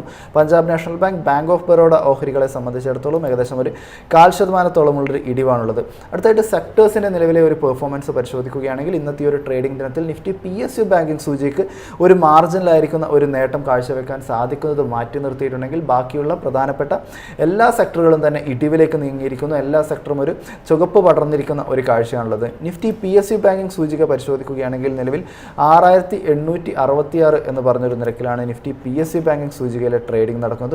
ഇതിൽ തന്നെ കമ്പനികളുടെ ഒരു പെർഫോമൻസ് പരിശോധിക്കുകയാണെങ്കിൽ ഇന്ത്യൻ ബാങ്ക് ഓഹരികൾ 0.5%-ന് മുകളിലുള്ളൊരു നേട്ടം നിലനിർത്തുമ്പോൾ പഞ്ചാബ് ആൻഡ് സിന്ധ് ബാങ്കിനെ സംബന്ധിച്ചിടത്തോളം ഏകദേശം 0.5%-ഓളമുള്ളൊരു നേട്ടം ഉണ്ടാകുന്നു. നിലവിൽ ഇടിവ് പരിശോധിക്കുകയാണെങ്കിൽ കാര്യമായിട്ടുള്ള ഒരു ഇടിവ് നിഫ്റ്റി PSU ബാങ്കിങ് ഓഹരികളുടെ ഭാഗത്തു നിന്നുണ്ടാകുന്നില്ല. ബാങ്ക് ഓഫ് ഇന്ത്യയുടെ ഓഹരികൾ ഏകദേശം ഒരു 0.5%-ന് മുകളിലുള്ളൊരു ഇടിവ് രേഖപ്പെടുന്നു. മാറ്റി നിർത്തിയിട്ടുണ്ടെങ്കിൽ ഒരു ഭേദപ്പെട്ട പ്രകടനം തന്നെ നിഫ്റ്റി PSU ബാങ്കിങ് സൂചികയുടെ ഭാഗത്തു നിന്നും ഉണ്ടാകുന്നു. ഇന്നത്തെ ഒരു ട്രേഡിങ്ങിൽ ഏറ്റവും കൂടുതൽ സമ്മർദ്ദം നേരിടുന്നതായിട്ട് നിലവിൽ കാണാൻ സാധിക്കുന്നത് നിഫ്റ്റി റിയൽറ്റി സൂചികയാണ്. ഏകദേശം 1.25%-ഓളമുള്ളൊരു ഇടിവ് നിഫ്റ്റി റിയൽറ്റി സൂചികയിൽ ഉണ്ടാകുന്നത്. ഇന്നലെ ഒരു നേട്ടം രേഖപ്പെടുത്താൻ വേണ്ടി സാധിച്ചിട്ടുണ്ടായിരുന്നെങ്കിലും ഇന്നും ആദ്യം ഒരു കറക്ഷനിലേക്ക് നിഫ്റ്റി റിയൽറ്റി സൂചിക നീങ്ങിയിരിക്കുന്നു. നിലവിൽ 901 എന്ന് പറഞ്ഞൊരു നിരക്കിലാണ് നിഫ്റ്റി റിയൽറ്റിയെ സംബന്ധിച്ചിടത്തോളം ഉള്ളൊരു ട്രേഡിംഗ് നടക്കുന്നത്. ഓഹരികളുടെ ഒരു പെർഫോമൻസ് പരിശോധിക്കുകയാണെങ്കിൽ റെയ്മണ്ട് ഓഹരികൾ ഏകദേശം 1%-ഓളമുള്ളൊരു നേട്ടം കാഴ്ചവെക്കുന്നത് മാറ്റി നിർത്തിയിട്ടുണ്ടെങ്കിൽ ലോധ ഡെവലപ്പേഴ്സിൻ്റെ ഓഹരികൾ 1.5%-ഓളമുള്ളൊരു ഇടിവ് രേഖപ്പെടുത്തുന്നു. മഹീന്ദ്ര ലൈഫ് സ്പേസ് 1.25%-ഓളമുള്ളൊരു ഇടിവ് പ്രകടമാക്കുമ്പോൾ പ്രസ്റ്റീജ് എസ്റ്റേറ്റിനെ സംബന്ധിച്ചിടത്തോളം 1.25%-ന് മുകളിലും DLFിൻ്റെ ഓഹരികൾ ഇന്ന് പാദഫലം വന്നിരുന്ന കമ്പനിയായിരുന്നു. ഏകദേശം 2.25%-ന്റെ ഒരു ഇടിവ് നിലവിൽ ഇപ്പോൾ DLF ഓഹരികളും കാഴ്ചവെക്കുന്നതായാണ് നമുക്കിപ്പോൾ വിപണിയിൽ നിന്ന് കാണാൻ സാധിക്കുന്നത്. നിഫ്റ്റി ഫാർമയെ സംബന്ധിച്ചിടത്തോളം ഒരു ഇടിവ് തന്നെയാണുള്ളത്. ഏകദേശം ഒരു 0.25%-ഓളമുള്ളൊരു ഇടിവ് നിഫ്റ്റി ഫാർമ കമ്പനികളുടെ ഭാഗത്ത് നിന്നും ഇപ്പോൾ രേഖപ്പെടുന്നു. 22,000 എന്ന് പറഞ്ഞൊരു നിരക്കിലാണ് നിഫ്റ്റി ഫാർമയെ സംബന്ധിച്ചിടത്തോളം ഒരു ട്രേഡിംഗ് കാണാൻ സാധിക്കുന്നത്. അതിനുള്ള ഇന്നത്തെ ഒരു വിപണി പരിശോധിക്കുകയാണെങ്കിൽ നിഫ്റ്റി 50 പരിശോധിക്കുകയാണെങ്കിലും നിഫ്റ്റി ബാങ്ക് പരിശോധിക്കുകയാണെങ്കിലും ഈ ആദ്യ മണിക്കൂറുകളിൽ ഒരു ഇടിവ് രേഖപ്പെടുന്നു. സെക്ടേഴ്സിൻ്റെ ഭാഗത്തേക്ക് കടക്കുകയാണെങ്കിലും കാര്യമായിട്ടുള്ള ഒരു കോൺട്രിബ്യൂഷൻസ് ഇന്ന് നിലവിൽ ഇപ്പോൾ സെക്ടേഴ്സിൻ്റെ ഭാഗത്ത് നിന്നും കാണാൻ സാധിക്കുന്നില്ല. ഇവയൊക്കെയാണ് ഈ മണിക്കൂറിൽ പങ്കുവയ്ക്കാനായിട്ടുള്ള പ്രധാനപ്പെട്ട മാർക്കറ്റ് അപ്ഡേറ്റുകൾ. നിഖിലായിരുന്നു ഡീറ്റെയിൽസ് പങ്കുവച്ചത്. Thank you so much Nikhil. ഏതായാലും നമുക്ക് അതിനോടൊപ്പം തന്നെ നമുക്കൊരു ടെക്നിക്കൽ സൈഡ് കൂടി ഒന്ന് പരിശോധിക്കണം. നമുക്ക് നമ്മൾ ടെക്നിക്കൽ അപ്ഡേറ്റ്സുമായിട്ട് നമ്മളോടൊപ്പം ജോയിൻ ചെയ്യുന്നത് സർട്ടിഫൈഡ് ഫിനാൻഷ്യൽ പ്ലാനറും ഒപ്പം തന്നെ ഹാർനസ് ഫിനിൻ്റെ ചീഫ് സ്ട്രാറ്റജിസ്റ്റുമായിട്ടുള്ള മിസ്റ്റർ അനീഷ് ചന്ദ്രൻ CB ആണ്. Sir, good morning. Good morning sir, ആദ്യം നമുക്ക് മാർക്കറ്റിലേക്ക് തന്നെ എത്തുകയാണെങ്കിൽ നിഫ്റ്റിയെ സംബന്ധിച്ചിട്ട് 24,633.45 എന്നൊരു നിലയിലാണ് ഇന്നിപ്പോൾ ട്രേഡിംഗ് നടന്നു വരുന്നത്. ഇന്നലത്തെ ആ ഒരു സ്ട്രോങ് ആയിട്ടുള്ളൊരു ക്ലോസിംഗിൽ നിന്നൊക്കെ വിഭിന്നമായിട്ടൊരു മൂവ്മെൻ്റ് ആണ് കാണുന്നത്. പ്രധാനമായിട്ടും ഒരു കൺസോൾട്ടേഷൻ സ്റ്റേജിലേക്കാണ് നീങ്ങിയിരിക്കുന്നത്. നിഫ്റ്റിയിലുള്ള താങ്കളുടെ ഒരു ടേക്ക് എന്താണ്? നമ്മൾ കഴിഞ്ഞ 6 ട്രേഡിംഗ് ഡേയ്സ് ആയിട്ട് വളരെ ഒരു 300 പോയിന്റ്സിന്റെ അകത്താണ് നമ്മൾ ഒരു 24,500 ആൻഡ് 24,800 ഇതിന് അകത്താണ് ട്രേഡിംഗ് നടക്കുന്നത്. ലോ വോളറ്റിലിറ്റി സെഷൻസ് ആയിരുന്നു കഴിഞ്ഞ കുറേ ദിവസങ്ങളായിട്ട്. പക്ഷേ കഴിഞ്ഞ 6 ട്രേഡിംഗ് ഡേയ്സ് ആയിട്ട് നമുക്ക് നോക്കുകയാണെങ്കിൽ ഇങ്ങനെയാണ് മാർക്കറ്റിനെ ചുരുക്കത്തിൽ പറയാൻ കഴിയുന്നത്. അപ്പോൾ ഇതിന് മുന്നിലോട്ടോ അല്ലെങ്കിൽ ഇത് ബ്രേക്ക് ചെയ്തോ, അതായത് മേക്ക് ഓർ ബ്രേക്ക് എന്നുള്ള ഒരു സിറ്റുവേഷനിലാണ്. ഇത് ബ്രേക്ക് ചെയ്തവർ പോവുകയാണെങ്കിൽ മാത്രമാണ് നിഫ്റ്റിയിൽ നല്ലൊരു മൂവ്മെന്റ്സ് വരാനുള്ള സാധ്യത. അതിനെന്തെങ്കിലുമൊക്കെ ടിക്കർ പോയിന്റ്സോ കാര്യങ്ങളോ ന്യൂസോ ഒക്കെ വരികയാണെങ്കിൽ തീർച്ചയായിട്ടും അതിനൊരു ചേഞ്ചസ് ഉണ്ടാവാനുള്ള സാധ്യതയുണ്ട്. നിഫ്റ്റിയുടെ പാർട്ടിസിപ്പേഷൻ നോക്കുകയാണെങ്കിലും വലിയ മികച്ച രീതിയിലുള്ള പാർട്ടിസിപ്പേഷൻ കമ്പനികളിൽ നിന്ന് നമുക്ക് കാണാൻ വേണ്ടി കഴിയുന്നില്ല. ചില ദിവസങ്ങളിൽ ചില ഇൻഡിവിജ്വൽ പെർഫോമൻസ് വരുന്നു. അതാണ് ഈ നിഫ്റ്റിയിലെ ചില മൂവ്മെന്റ്സുകൾ നമുക്ക് ചില ദിവസങ്ങളിൽ അല്ലെങ്കിൽ ആഫ്റ്റർ സെക്കൻഡ് ട്രേഡിംഗ് സമയത്തൊക്കെ കാണാൻ വേണ്ടി കഴിയുന്നത്. ഇങ്ങനെ ഒരു മൂവ്മെന്റ്സ് ആണ്, അല്ലെങ്കിൽ ഒറ്റപ്പെട്ട കുറച്ച് ഷെയർസിന്റെ ഒരു മൂവ്മെന്റ്സ് ആണ് നിഫ്റ്റിയുടെ പെർഫോമൻസ് ഇപ്പോൾ ഡിറ്റർമിൻ ചെയ്യുന്നത്. എനിക്ക് തോന്നുന്നു ഒരു 24,500 എന്നുള്ള ആ സപ്പോർട്ട് ലെവലിൽ നമ്മൾ സെക്കോൺ ചെയ്യുക. അവിടെ നിന്ന് എന്തെങ്കിലും ഒരു ബ്രേക്ക് വരികയാണെങ്കിലോ, അല്ലെങ്കിൽ 24,800 എന്നുള്ള മുകളിലേക്ക് വരികയാണെങ്കിലോ മാത്രം ഒരു വലിയ ഫ്രഷ് ആയിട്ടുള്ള ട്രേഡ്സ് ഇനിഷ്യേറ്റ് ചെയ്യുക, അല്ലെങ്കിൽ നമുക്ക് അതിന് ഇൻ ബിറ്റ്വീൻ അതിനനുസരിച്ചിട്ടുള്ള ഒരു നിഫ്റ്റി ട്രേഡ് പ്ലാൻ ചെയ്യുന്നതായിരിക്കും നല്ലത്. സർ, നിഫ്റ്റി ബാങ്കിലേക്ക് വരിക. നിഫ്റ്റി ബാങ്കിലും ഇന്നിപ്പോൾ ഏകദേശം ഒരു 150 പോയിന്റ്സിനടുത്തുള്ള ഇടിവിലേക്കാണ് നീങ്ങിയിരിക്കുന്നത്. കൃത്യമായി പറയുകയാണെങ്കിൽ 55,483.55 എന്ന നിലയിലാണ് ട്രേഡിംഗ് നടന്നത്. വളരെ ചുരുക്കം ചില ഓഹരികൾ മാത്രമാണ് ഒരു പോസിറ്റീവ് ടോൺ മെയിൻറ്റെയിൻ ചെയ്തിരിക്കുന്നത്. HDFC ബാങ്ക്, ICICI ബാങ്ക് തുടങ്ങിയ ഹെവി വെയ്റ്റ്സ് ഒക്കെ തന്നെ വളരെ ശക്തമായിട്ട് സെല്ലിംഗ് പ്രഷറിലാണ്. നിഫ്റ്റി ബാങ്കിലുള്ള ഒരു വ്യൂ എന്താണ്? ഈ 55,000 എന്ന് പറയുന്നത് വളരെ വലിയൊരു സപ്പോർട്ട് സോൺ ആണ്. കുറച്ച് ദിവസങ്ങളായി അങ്ങോട്ട് തന്നെയാണ് ബാങ്ക് നിഫ്റ്റി ഡൗൺ ട്രെൻഡ് ചെയ്യുന്നത്, അല്ലെങ്കിൽ സപ്പോർട്ടിലേക്ക് പ്രതീക്ഷിക്കുന്നത് ആ ഒരു 55,000 എന്ന ലെവൽ തന്നെയാണ്. അവിടെ നിന്നുള്ള ഒരു മൂവ്മെന്റ്സ് അത് കുറച്ച് കൂടെ പോകാനുണ്ട്. 55,400 അല്ലെങ്കിൽ 55,000 എന്നുള്ള ലെവലിലേക്ക് കൺസോൾട്ടേറ്റ് ചെയ്യുകയും പിന്നെ എന്തെങ്കിലും ഒരു മൂവ്മെന്റ്സ് വരുമെന്നുള്ളതാണ് പ്രതീക്ഷിക്കുന്നത്. ഞാനും പ്രൈവറ്റ് സെക്ടർ ബാങ്ക്സുകൾ, പ്രത്യേകിച്ച് ബാങ്ക്സുകളുടെ മൂവ്മെന്റ്സ് വരാനുള്ള സാധ്യതയാണ് നമ്മൾ പ്രതീക്ഷിക്കുന്നത്. അതേപോലെ തന്നെ PSU ബാങ്ക്സ്, നേരത്തെ സപ്പോർട്ട് ചെയ്തിരുന്ന PSU ബാങ്ക്സിന്റേക്ക് വീണ്ടും ഒരു റീറ്റേഡ് ബൈ എന്ന നിലയിലേക്ക് വരാനുള്ള സാധ്യത ഉണ്ട്. അതെന്തെങ്കിലും ഒരു ട്രിഗർ പോയിന്റ് വന്നു കഴിഞ്ഞാൽ അത് തീർച്ചയായിട്ടും ഇതെല്ലാം റീഗെയിൻ ചെയ്യാനുള്ള സാധ്യത ഉണ്ട്. അപ്പോൾ അതിൽ നമ്മൾ വളരെ കംപ്ലീറ്റ്ലി ഒരു നെഗറ്റീവായിട്ട് എടുക്കേണ്ടതില്ല. ബട്ട് 55,000 ഒരു സപ്പോർട്ട് സോൺ വെച്ചിട്ട് നമുക്ക് ആക്ട് ചെയ്യാവുന്നതാണ്. എന്തെങ്കിലും ഒരു മൂവ്മെന്റ്സ് കാണുകയോ പോസിറ്റീവ് മൂവ്മെന്റ്സ് വരികയോ ചെയ്യുന്നുണ്ടെങ്കിൽ തീർച്ചയായിട്ടും പോസിറ്റീവായിട്ടുള്ള ഒരു മൂവ്മെന്റ് എക്സ്പെക്ട് ചെയ്യാം. 57,000ലേക്ക് വീണ്ടും റീഗെയിൻ ചെയ്യാനുള്ള സാധ്യത അടുത്ത ദിവസങ്ങളിലുണ്ട്. ബട്ട് ഇമീഡിയറ്റ്ലി നമുക്ക് പറയാൻ പറ്റുന്നത് 55,800, 900 ലെവലിൽ നല്ലൊരു റെസിസ്റ്റൻസ് ലെവലുണ്ട്. സർ, ഇന്നിപ്പോൾ സെക്ടറിൽ ഏറ്റവും കൂടുതലൊരു സെല്ലിംഗ് പ്രഷർ നേരിടുന്നത് നിഫ്റ്റിയുടെ FMCG സെക്ടറും ഒപ്പം തന്നെ റിയൽറ്റി ആണ്. ഇതിൽ എടുത്തു പറയുന്നത് FMCG ആണ്. FMCGയെ സംബന്ധിച്ച് പരിശോധിക്കുമ്പോഴേക്കും റാഡിക്കോ മാറ്റി നിർത്തിക്കഴിഞ്ഞാൽ മറ്റെല്ലാ ഓഹരികളും ഇടിവിലേക്കാണ് നീങ്ങിയിരിക്കുന്നത്. FMCGയിലുള്ള താങ്കളുടെ ഒരു ടേക്ക് എന്താണ്? FMCG സെക്ടറിൽ കുറച്ച് ദിവസങ്ങളായിട്ട് ഒരു ടോപ്പ് ഒരു പെർഫോമൻസ്, ഒരു ടോപ്പ് റേഞ്ചിന്റെ അടുത്താണ് അവർ പെർഫോം ചെയ്യുന്നത്. അതായത് 56,000 എന്ന ലെവലിന്റെ അടുത്താണ് ഇൻഡെക്സ് പെർഫോം ചെയ്യുന്നത്. അത് അപ്പർ ലെയറിന്റെ അടുത്ത് തന്നെയാണ് അത് പെർഫോം ചെയ്തുകൊണ്ടിരിക്കുന്നത്.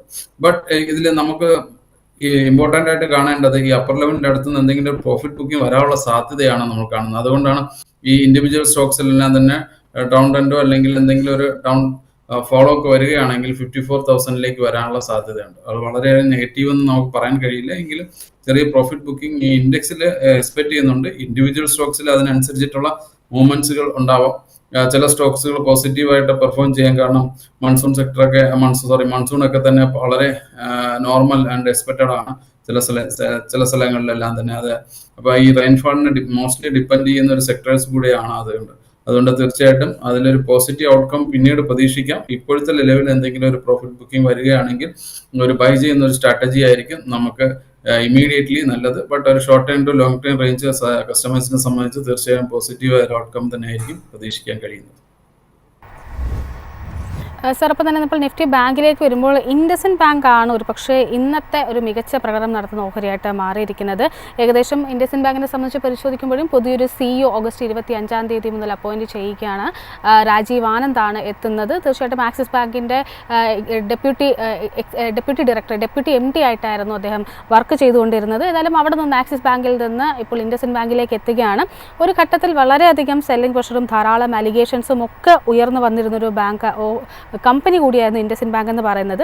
ഈ ഒരു വാർത്ത വന്നതിന് പിന്നാലെ ഇന്നത്തെ ഒരു ആദ്യ മിനിറ്റിൽ പരിശോധിക്കുമ്പോഴേക്കും ഏകദേശം ഒരു 5% വരെ ഈ ഒരു ഓഹരിയിലൊരു അപ്സൈഡ് മൂവ്മെന്റ് ഉണ്ടായിട്ടുണ്ട്. ഇപ്പോഴും ഒരു 2.5% ഒരു മുന്നേറ്റം നടത്തുന്നുണ്ട്. ഇൻഡസിൻഡ് ബാങ്ക് ഓഹരിയിലുണ്ടായ ഈ ഒരു മുന്നേറ്റത്തെ താങ്കൾ എങ്ങനെയാണ് വിലയിരുത്തുന്നത്? ഞാനും പ്രതീക്ഷയോടെയൊക്കെയാണ് പ്രതീക്ഷിക്കുന്നത്. ഒരു 880 എന്ന് പറയുന്ന ലെവലിന് മേളിൽ പോയാൽ മാത്രമാണ് നമുക്ക് ഒരു പോസിറ്റീവായിട്ടുള്ള ഒരു നല്ലൊരു സസ്റ്റൈനബിൾ ആയിട്ടുള്ള മൂവ്മെന്റ്സ് പോസിറ്റീവ് സൈഡിൽ ഉണ്ടാവും എന്ന് പറയാൻ വേണ്ടി കഴിയുന്നത്.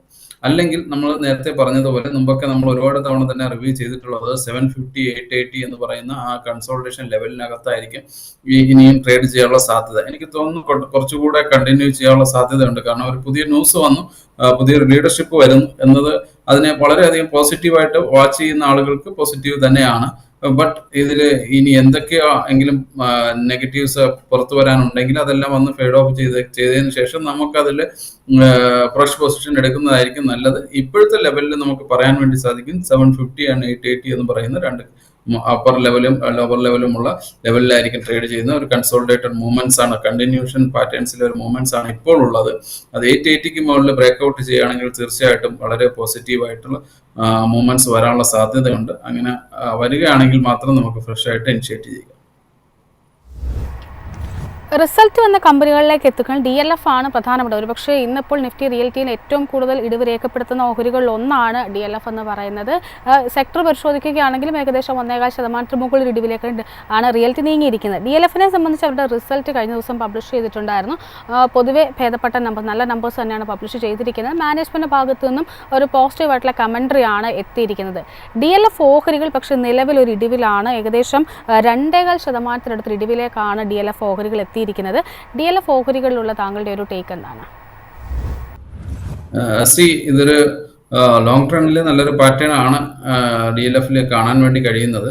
ബട്ട് ഒരു ഷോർട്ട് റണ്ണിൽ 740 എന്ന് പറയുന്ന ലെവലിൽ ഒരു സപ്പോർട്ട് സോൺ, അതിലേക്ക് ഒരു കറക്റ്റീവ് ആക്ഷൻസ് വരികയാണെങ്കിൽ 740 നിയർലി വരാനുള്ള സാധ്യതയുണ്ട്. ഈ 740 എന്ന ലെവലിൽ എന്തെങ്കിലും ആക്ഷൻസ് വരികയാണെങ്കിൽ അവിടെ നിന്ന് മുന്നോട്ട് പോവുകയാണെങ്കിൽ തീർച്ചയായിട്ടും അത് വലിയൊരു മൂവ്മെന്റ്സ്, അതായത് 880-ക്കോ 820-ക്കോ ഒക്കെ മുകളിൽ പോകാനുള്ള സാധ്യതയുണ്ട്. അപ്പോൾ തൽക്കാലത്തേക്ക് ഒരു ഇൻട്രാഡേ അല്ലെങ്കിൽ ഒരു 2-3 വീക്ക് സെക്ഷൻ ട്രേഡിൽ നോക്കുകയാണെങ്കിൽ ചെറിയ നെഗറ്റീവ്സ് ഉണ്ടെങ്കിൽ പോലും ഇത് തിരിച്ച് റിക്കവർ ചെയ്യാനുള്ള സാധ്യത ഒരു പാറ്റേൺസിൽ കാണുന്നുണ്ട്. അപ്പോൾ ആ ഒരു പാറ്റേൺ വളരെ പോസിറ്റീവായിട്ട് ഇപ്പോൾ റിസൾട്ട് വന്നതിന് ശേഷം ഉള്ള വോളിയം ഒക്കെ ഇമ്പ്രൂവ് ചെയ്യുന്നുണ്ട്. അപ്പോൾ അതിനനുസരിച്ചിട്ട് നോക്കുകയാണെങ്കിൽ തീർച്ചയായിട്ടും നമുക്ക് ഒരു ഷോർട്ട് ടൈം വ്യൂവിൽ അതിന് പോസിറ്റീവായിട്ട് വാച്ച് ചെയ്യാം. ബട്ട് നിയർ ടൈം ഒരു 2-3 ട്രേഡിംഗ് സെക്ഷനിൽ ഒരു 740 വരാനുള്ള സാധ്യതയുണ്ട്. ആ ഒരു ലെവല് നമ്മൾ കോൺസ്റ്റന്റ് ആയിട്ട് വാച്ച് ചെയ്യുക, അവിടെ സസ്റ്റെയിൻ ചെയ്യുകയോ പോസിറ്റീവ് മൂവ്മെന്റ്സ് വരികയോ ചെയ്യുന്നുണ്ടെങ്കിൽ തീർച്ചയായിട്ടും നമുക്കൊരു ബൈങ് സോണിലേക്ക് എന്ന് പറയാൻ വേണ്ടി കഴിയും. ചെറുപ്പം തന്നെ റിസൾട്ട് പബ്ലിഷ് ചെയ്ത മറ്റൊരു കമ്പനി എന്ന് പറയുന്നത് ഐനോക്സ് ഇന്ത്യ ആയിരുന്നു. ഐനോക്സ് ഇന്ത്യയെ സംബന്ധിച്ചിട്ട് താരതമ്യേന ഭേദപ്പെട്ട നമ്പേഴ്സ് തന്നെയാണ് കമ്പനി പബ്ലിഷ് ചെയ്തിട്ടുണ്ടായിരുന്നത്. പ്രോഫിറ്റിൽ ഏകദേശം ഒരു 16.1% ഇയർ ഓൺ ഇയർ വളർച്ച രേഖപ്പെടുത്തിയിട്ടുണ്ട്. റവന്യൂവിലാണെങ്കിലും 14.6% ഒരു ഇയർ ഓൺ ഇയർ വളർച്ചയാണ് രേഖപ്പെടുത്തിയിരിക്കുന്നത്. പക്ഷേ ഓഹരികളിലേക്ക് എത്തുകയാണെങ്കിൽ ഇന്നിപ്പോൾ 4% മുകളിൽ ഇടിവിലേക്കാണ് ഐനോക്സ് ഇന്ത്യ ഓഹരികൾ നീങ്ങിയിരിക്കുന്നത്. ഐനോക്സ് ഇന്ത്യയിലുള്ള താങ്കളുടെ ഒരു ടേക്ക് എന്താണ്? ഇതൊരു കൺസിസ്റ്റന്റ് ഒരു ട്രേഡിംഗ് സ്റ്റോക്സ് എന്ന് പറയാനായിട്ട് കഴിയില്ല. പക്ഷേ വോളിയം വളരെ ലോ ആണ്. അപ്പോൾ തീർച്ചയായിട്ടും ഞാൻ പറയുന്നതനുസരിച്ചിട്ടുള്ള മൂവ്മെന്റ്സുകൾ ഇതിലുണ്ടാവണമെന്നില്ല. ബട്ട് ഇപ്പോൾ ഷെയറിന്റെ പ്രൈസ് നോക്കുകയാണെങ്കിൽ കുറച്ച് ഡൗൺ ട്രെൻഡിലാണ്. നമുക്ക് ഏകദേശം ഒരു 1000 അടുത്ത് സപ്പോർട്ട് സോൺ ഉണ്ട്. ആ 1000 അടുത്തേക്ക് വരുമെന്നാണ് പ്രതീക്ഷിക്കുന്നത്. ഒരു ഡൗൺ ട്രെൻഡിലുള്ള ഇപ്പോൾ ഒരു കൺസോൾട്ടേഷൻ അല്ലെങ്കിൽ വലിയൊരു ട്രെൻഡ് റിവേഴ്സലിലുള്ള ഒരു സ്റ്റോക്സ് തന്നെയാണ് ഇപ്പോൾ ഉള്ളത്. വോളിയം വളരെ കുറവായതുകൊണ്ട് എപ്പോൾ വേണമെങ്കിലും ഇത് മാറാം. അപ്പോൾ ഒരു 1000 അടുത്തേക്ക് ഒരു സപ്പോർട്ട് സോണിൽ എത്തുകയാണെങ്കിൽ നോക്കാം ഒരു പോസിറ്റീവ് മൂവ്മെന്റ്സ് വരാനുള്ള സാധ്യതയുണ്ട്. അല്ലെങ്കിൽ അത് ഈ ഡൗൺ ട്രെൻഡ് വന്നതിന്റെ റിട്രേസ്മെന്റ് ബൈ എന്നുള്ള രീതിയിൽ വരാനുള്ള സാധ്യതയുണ്ട്. അപ്പോഴും നമുക്ക് 1240 1240 എന്ന് പറയുന്ന റെസിസ്റ്റൻസ് ലെവൽ ഉണ്ട്. അപ്പോൾ ഇതൊരു 2 ലെവൽസിലും വാച്ച് ചെയ്യുക. കുറച്ചുകൂടെ കറക്റ്റ് ചെയ്യുന്നതായിരിക്കും ഒരു റീറ്റെയിലേഴ്സിനെ സംബന്ധിച്ച് ഒരു ഫ്രഷ് എൻട്രി എന്ന നിലയിൽ കൺസിഡർ ചെയ്യാൻ പറ്റുന്ന ഒരു level. Thank you so much Aneesh sir, ഇത്രയും സമയം ഞങ്ങളോടൊപ്പം സ്പെൻഡ് ചെയ്തതിന്. സുരജ് സാർ, തിരിച്ചു വരികയാണെങ്കിൽ ഏകദേശം നമ്മളുടെ ഒരു സ്പോട്ട്ലൈറ്റ് സ്റ്റോക്കിൻ്റെ ഒരു സമയമായിരിക്കുകയാണ്. ഇന്ന് താങ്കളുടെ ഫോക്കസിൽ എത്തിയിരിക്കുന്ന ഒരു സ്പോട്ട്ലൈറ്റ് സ്റ്റോക്ക് അല്ലെങ്കിൽ ബിസിനസ് ഏതാണ്?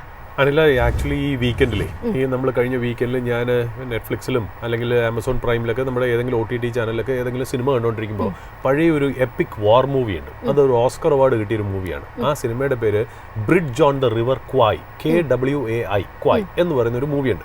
വളരെ ക്ലാസിക് ആയിട്ടുള്ള മൂവിയാണ്. അപ്പോൾ ആ ഒരു സ്റ്റോറി സ്റ്റേറ്റ് ചെയ്യണത് ശരിക്കും പറഞ്ഞാൽ ജാപ്പനീസുകാർ അവരുടെ അലൈഡ് ഫോഴ്സസിൻ്റെ എസ്പെഷ്യലി ഇംഗ്ലണ്ട് അല്ലെങ്കിൽ UK പ്രിസണേഴ്സിനെ കൊണ്ട് ഒരു ഒരു ബ്രിഡ്ജ് അവർ ഉണ്ടാക്കുന്നതാണ്. അതായത് ശരിക്കും പറഞ്ഞാൽ ബർമയും തായ്ലൻഡും കണക്ട് ചെയ്യുന്ന ഒരു റെയിൽവേക്ക് വേണ്ടിയിട്ടുള്ളൊരു ബ്രിഡ്ജ് ഉണ്ടാക്കുന്നതായിട്ടാണ് അതിൻ്റെ ശരിക്കും പറഞ്ഞ ഒരു കഥ പറഞ്ഞു വരുന്നത്. അത് ശരിക്കും പറഞ്ഞാൽ ഡെത്ത് റെയിൽവേ എന്നും കൂടെ അതിന് പറയാറുണ്ട്. എന്നിട്ട് അതിനകത്തേക്ക് ട്രെയിൻ വരുന്നതിന് മുമ്പ് ബോംബിട്ട് അങ്ങനെ വളരെ ഇമോഷണൽ ആയിട്ടുള്ളൊരു കഥ, അങ്ങനെ ഒരു വേൾഡ് വാറിലെ ഒരു കഥയെക്കുറിച്ചാണ് ഈ മൂവി ഇറങ്ങിയിരിക്കുന്നത്. അപ്പോൾ ഈ മൂവി ഷൂട്ട് ചെയ്തിരിക്കുന്നത് ഈ റിയൽ ലൈഫ് ഇൻസിഡൻ്റ് ആയിട്ട് ഷൂട്ട് ചെയ്തിരിക്കുന്നത് കൊളംബോയിലാണ്, അതായത് ശ്രീലങ്കയിലാണ്. ശ്രീലങ്കയിൽ ഇവർ ഇതേപോലെ ഒരു പാലത്തിൻ്റെ സെറ്റ് പണിതിട്ടിട്ടാണ് ഇവരതും ചെയ്തിരിക്കുന്നത് എന്നുള്ള. അന്നത്തെ കാലത്ത് എനിക്ക് തോന്നുന്നു 1957 ഈ മൂവി പുറത്തിറങ്ങിയെന്നുള്ള. ആ പാലം പണിത കമ്പനി എന്ന് പറയുന്നത് ECC എന്ന് പറയുന്ന ഒരു കമ്പനിയാണ്. ഈ ECC എന്ന് പറയുന്ന company is a subsidiary of Larsen and Toubro എന്നുള്ളതാണ്. അപ്പോൾ ലാർസൻ ആൻഡ് ടബ്രോ ആണ് നമ്മുടെ സ്പോട്ട്ലൈറ്റ്. അത് ആ മൂവി കാണുമ്പോഴാണ് നമുക്ക് പെട്ടെന്ന് അതിനെക്കുറിച്ച് ഓർമ്മ വരുന്നത്. അതായത് വുഡും സ്റ്റീലും കൊണ്ടാണ് ഈ എന്താ പറയുക ഈ ഒരു ബ്രിഡ്ജ് ഉണ്ടാക്കുന്നത്. ആ ഷൂട്ടിങ്ങിന് തന്നെ ശരിക്കും പറഞ്ഞാൽ എത്രയോ നാളെടുത്ത് ഇത് പണിയുന്നതും ലാസ്റ്റ് 20 മിനിറ്റ്സ് കൊണ്ട് അതിനെ പൊട്ടിച്ച് കളയുന്നതുമാണ് ആ മൂവിയിലെ സീൻ എന്ന് പറയുന്നത്. അപ്പോൾ അതിനകത്ത് ഏതാണ്ട് എനിക്ക് തോന്നുന്നു അന്ന് 8 ലക്ഷം രൂപയും കണ്ടായിരുന്നു ബഡ്ജറ്റ്. ആ ബഡ്ജറ്റ് ഷൂട്ടപ്പ് ചെയ്ത് 16 ലക്ഷം രൂപ വരെയായി. അത് കൊടുക്കൂല എന്ന് മൂവിയുടെ പ്രൊഡ്യൂസേഴ്സ് പറഞ്ഞു.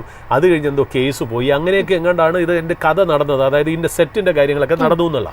അപ്പോൾ അവിടെയാണ് ഈ പറയുന്ന പോലെ L&T പോലെയുള്ളൊരു കമ്പനിയെക്കുറിച്ച് നമുക്ക് ഓർമ്മ വരുന്നത്. അതാണ് നമ്മുടെ ഇന്ന് സ്പോട്ട്ലൈറ്റ് സ്റ്റോക്ക് എന്ന് പറയുന്നത്. അതായത് വേൾഡ് വാറിൻ്റെ സമയത്ത്, അതായത് 1938 2 ഡാനിഷ് എഞ്ചിനീയേഴ്സ്, ഡെൻമാർക്കിൽ നിന്നുള്ള എഞ്ചിനീയേഴ്സ് തുടങ്ങിയ കമ്പനിയാണ്. അതായത് ഹെന്നിങ് ലാർസൺ എന്ന് പറയുന്ന ഒരു കെമിക്കൽ എഞ്ചിനീയർ ആണ്. എസ്പെഷ്യലി സിമെന്റ് സെക്ടറിലാണ് അദ്ദേഹം സ്പെഷ്യലൈസ് ചെയ്തേക്കണേ. രണ്ടാമത്തെ ആൾ ക്രിസ്ത്യൻ ടൂബ്രോ, അദ്ദേഹം ഒരു സിവിൽ എഞ്ചിനീയർ ആണ്. ഇവർ ചേർന്നിട്ടാണ് ശരിക്കും പറഞ്ഞാൽ ഈ കമ്പനി 1938 കണ്ടുപിടിക്കുന്നത് എന്നുള്ള. ഇവരുടെ ആദ്യത്തെ ബിസിനസ് എന്ന് പറഞ്ഞാൽ ശരിക്കും പറഞ്ഞാൽ മെഷീനറി പുറത്തുനിന്ന് ഇമ്പോർട്ട് ചെയ്യുക, സെല്ല് ചെയ്യുക എന്നുള്ളത്. നമ്മൾ ഏഷ്യൻ പെയിന്റ്സും ഒക്കെ അങ്ങനെയാണ് തുടങ്ങിയെന്നുള്ള. പെയിന്റ് പുറത്തുനിന്ന് ഇമ്പോർട്ട് ചെയ്യുക, സെല്ല് ചെയ്യുക എന്നുള്ള രീതി തന്നെയാണ്. ഇതൊക്കെ ആ സെക്കൻഡ് വേൾഡ് വാർ ടൈമിൽ തുടങ്ങിയ സ്ട്രോങ് ആയിട്ടുള്ള കമ്പനീസാണ്. ഇന്ത്യയെ പവർ ചെയ്യുന്ന കമ്പനീസാണ് ഏഷ്യൻ പെയിന്റ്സും L&T എന്നുള്ളത്.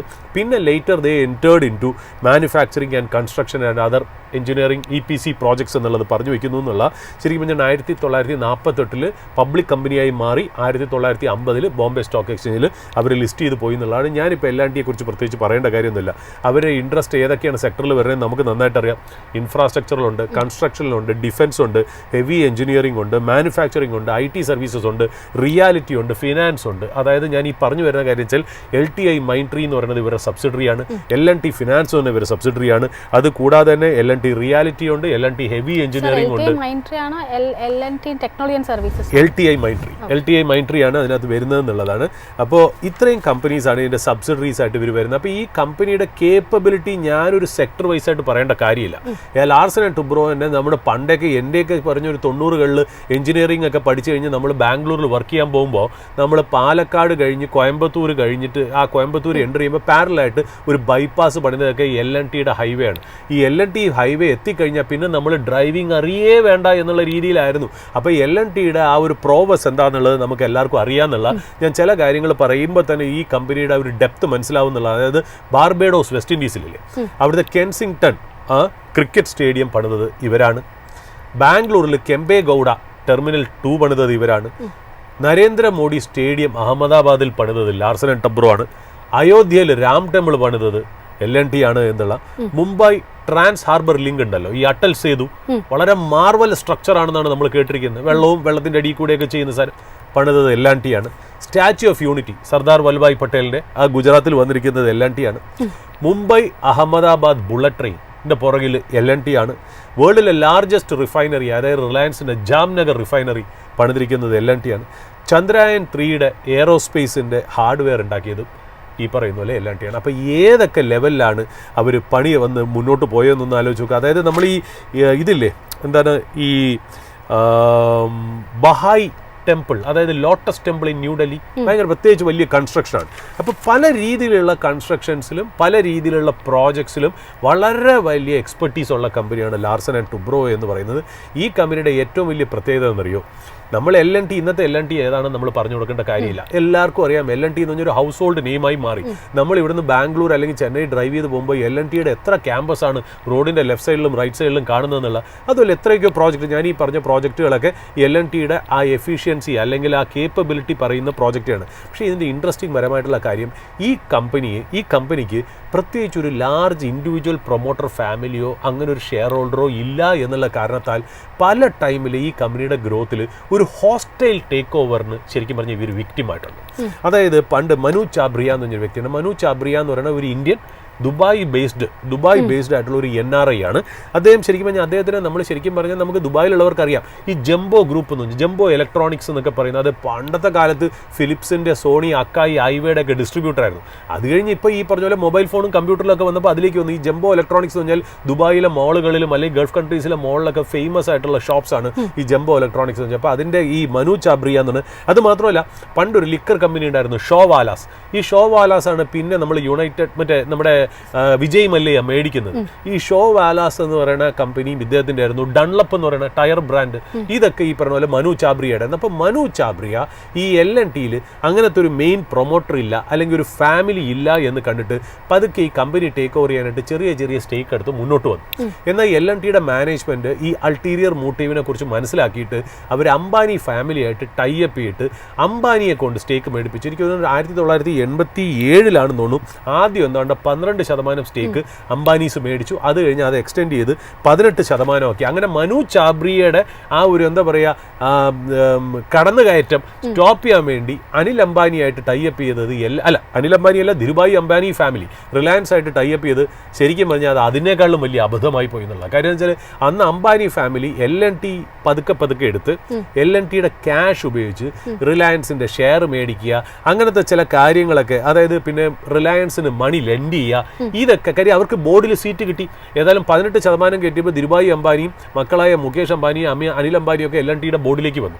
ബോർഡിലേക്ക് വന്നിട്ട് പതുക്കെ ഈ പൈസ ഉപയോഗിക്കാനും തൊടാനും ഒരു അൾട്ടീരിയർ മോട്ടീവോടുകൂടി കാണാനും ഒക്കെ തുടങ്ങിയ സ്ഥിതിക്ക് ആ സമയത്ത് L&Tയുടെ ആൾക്കാർ ഗവൺമെൻറ്റിനെ ചെന്ന് കണ്ട്, അതായത് ഒരു നാഷണൽ അസറ്റായിട്ട് ഗവൺമെൻറ് അതിനെ കൺസിഡർ ചെയ്ത് ഗവൺമെൻറ് അതിനകത്ത് ഇൻവോൾവ് ചെയ്ത് അംബാനി ആൻഡ് ഫാമിലിയെ ഫോഴ്സ്ഫുള്ളി അതിനകത്ത് നിന്ന് എക്സിറ്റ് ചെയ്യിപ്പിച്ച് 2001 ആയപ്പോഴത്തേക്ക് അവർ കംപ്ലീറ്റ് ആയിട്ട് അതിന് എക്സിറ്റ് ചെയ്തു. അവർ സെല്ല് ചെയ്ത് എനിക്കൊരു ആദിത്യ ബിർളയ്ക്കാണ് സെല്ല് ചെയ്തതെന്നാണ് എൻ്റെ വിശ്വാസം.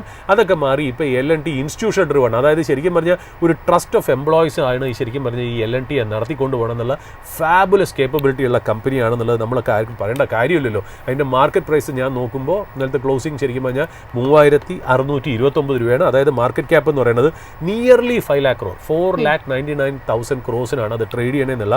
ഏതായാലും FY25 റവന്യൂ എന്ന് പറയുന്നത് നമുക്ക് നോക്കുകയാണെങ്കിൽ 2,50,734 കോടി ഒരു കമ്പനിയുടെ ടേൺ ഓവറാണ് ഈ പറയുന്നത്. മാർക്കറ്റ് ക്യാപ്പ് അല്ല, അതിൻ്റെ പ്രോഫിറ്റ് ആഫ്റ്റർ ടാക്സ് 15,000 കോടി എന്നുള്ള 15,000 crores ആണെന്നുള്ള.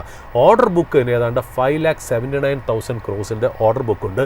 കമ്പനിയുടെ റിട്ടേൺ ഓൺ ഇക്വിറ്റി 16.3% ആണ്. ഡിവിഡൻഡ് എനിക്ക് തോന്നുന്നു 2024 34 rupees per ഷെയർ വരെ കൊടുത്തു എന്നുള്ള.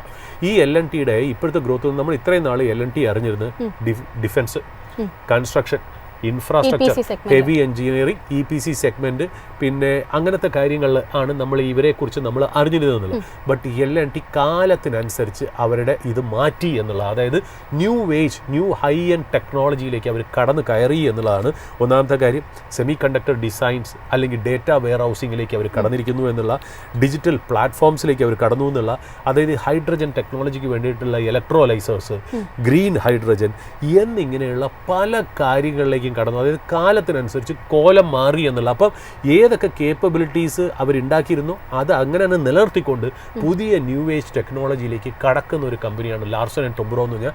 അതായത് a company that makes India and it is an Indian multinational company with over presence in around 80 to 90 countries എന്നാണ്. അതായത് ഗ്ലോബൽ സ്കെയിലിലുള്ള എന്ത് പ്രോജക്റ്റും എടുത്ത് ചെയ്യാൻ കേപ്പബിലിറ്റി ഉള്ള കമ്പനിയായി L&T മാറി എന്നുള്ളതാണ്. L&Tയുടെ ശരിക്കും പറഞ്ഞാൽ ഈ Q1 റിസൾട്ട്സും വളരെ നന്നായിരുന്നു എന്നുള്ളതാണ്. റവന്യൂ നോക്കുകയാണെങ്കിൽ 63,679 കോടിയാണ് Q1 FY26 മാത്രം. അതായത് കഴിഞ്ഞ കൊല്ലത്തിനേക്കാളും 16% അപ്പായിരുന്നു എന്നുള്ള. നെറ്റ് പ്രോഫിറ്റ് 3,617 കോടി, കഴിഞ്ഞ കൊല്ലത്തിനേക്കാളും 30% അപ്പാണെന്നുള്ള. ഇപ്പോൾ Larsen and Toubro continues to be a niche company of എന്താ പറയുക, ഇന്ത്യയുടെ കൺസ്ട്രക്ഷൻ ഇൻഫ്ര അല്ലെങ്കിൽ പുതിയ ന്യൂ ഏജ് ടെക്നോളജിയുടെ കാര്യത്തിൽ ഒരു നിഷ് കമ്പനിയായിട്ട് അത് എക്സിസ്റ്റ് ചെയ്യണു എന്നുള്ളതാണ്. കാലത്തിനനുസരിച്ച് കോലം മാറി വരുമ്പോൾ അതൊരിക്കലും ഒരു പഴയ കമ്പനിയായി മാറില്ല, അതൊരു പുതിയ കമ്പനിയായി തന്നെ നിലനിൽക്കും എന്നുള്ളതാണ്. ഈ പറയുന്നത് നമ്മൾ ഈ L&T എന്ന് പറയുന്ന സ്റ്റോക്ക് സ്പോട്ട്ലൈറ്റിൽ അവതരിപ്പിക്കുന്ന കൂടി നമ്മൾ ഈ ഒരു റെക്കമെൻഡേഷനോ അഡ്വൈസോ സോളിസിറ്റേഷനോ അല്ല, നമ്മളൊരു അക്കാഡമിക് പർപ്പസിനും നമ്മൾ ജീവിതത്തിൽ നിന്ന് ഒരു സ്റ്റോക്ക് ഐഡിയ കണ്ടുപിടിക്കുന്നു. അതായത് ഞാൻ പറഞ്ഞല്ലോ, bridge on the river Kwai എന്ന് പറയുന്ന മൂവി കണ്ടപ്പോഴാണ് എനിക്ക് L&Tയുടെ കാര്യം സ്ട്രൈക്ക് ചെയ്ത കാര്യം. അതിൻ്റെ സെറ്റ് നിർമ്മിച്ച് വുഡ് ആൻഡ് സ്റ്റീൽ കൊണ്ടിട്ടുള്ള അത് നിർമ്മിച്ചത് L&Tയുടെ സബ്സിഡറി കമ്പനിയായ EC എന്നുള്ളതാണ് നമ്മൾ പറഞ്ഞു വയ്ക്കുന്നത് എന്നുള്ള. അപ്പോൾ ഇത് ഒരിക്കലും ഒരു റെക്കമെൻഡേഷൻ ആയിട്ട് നിങ്ങൾ കണക്കാക്കരുത്.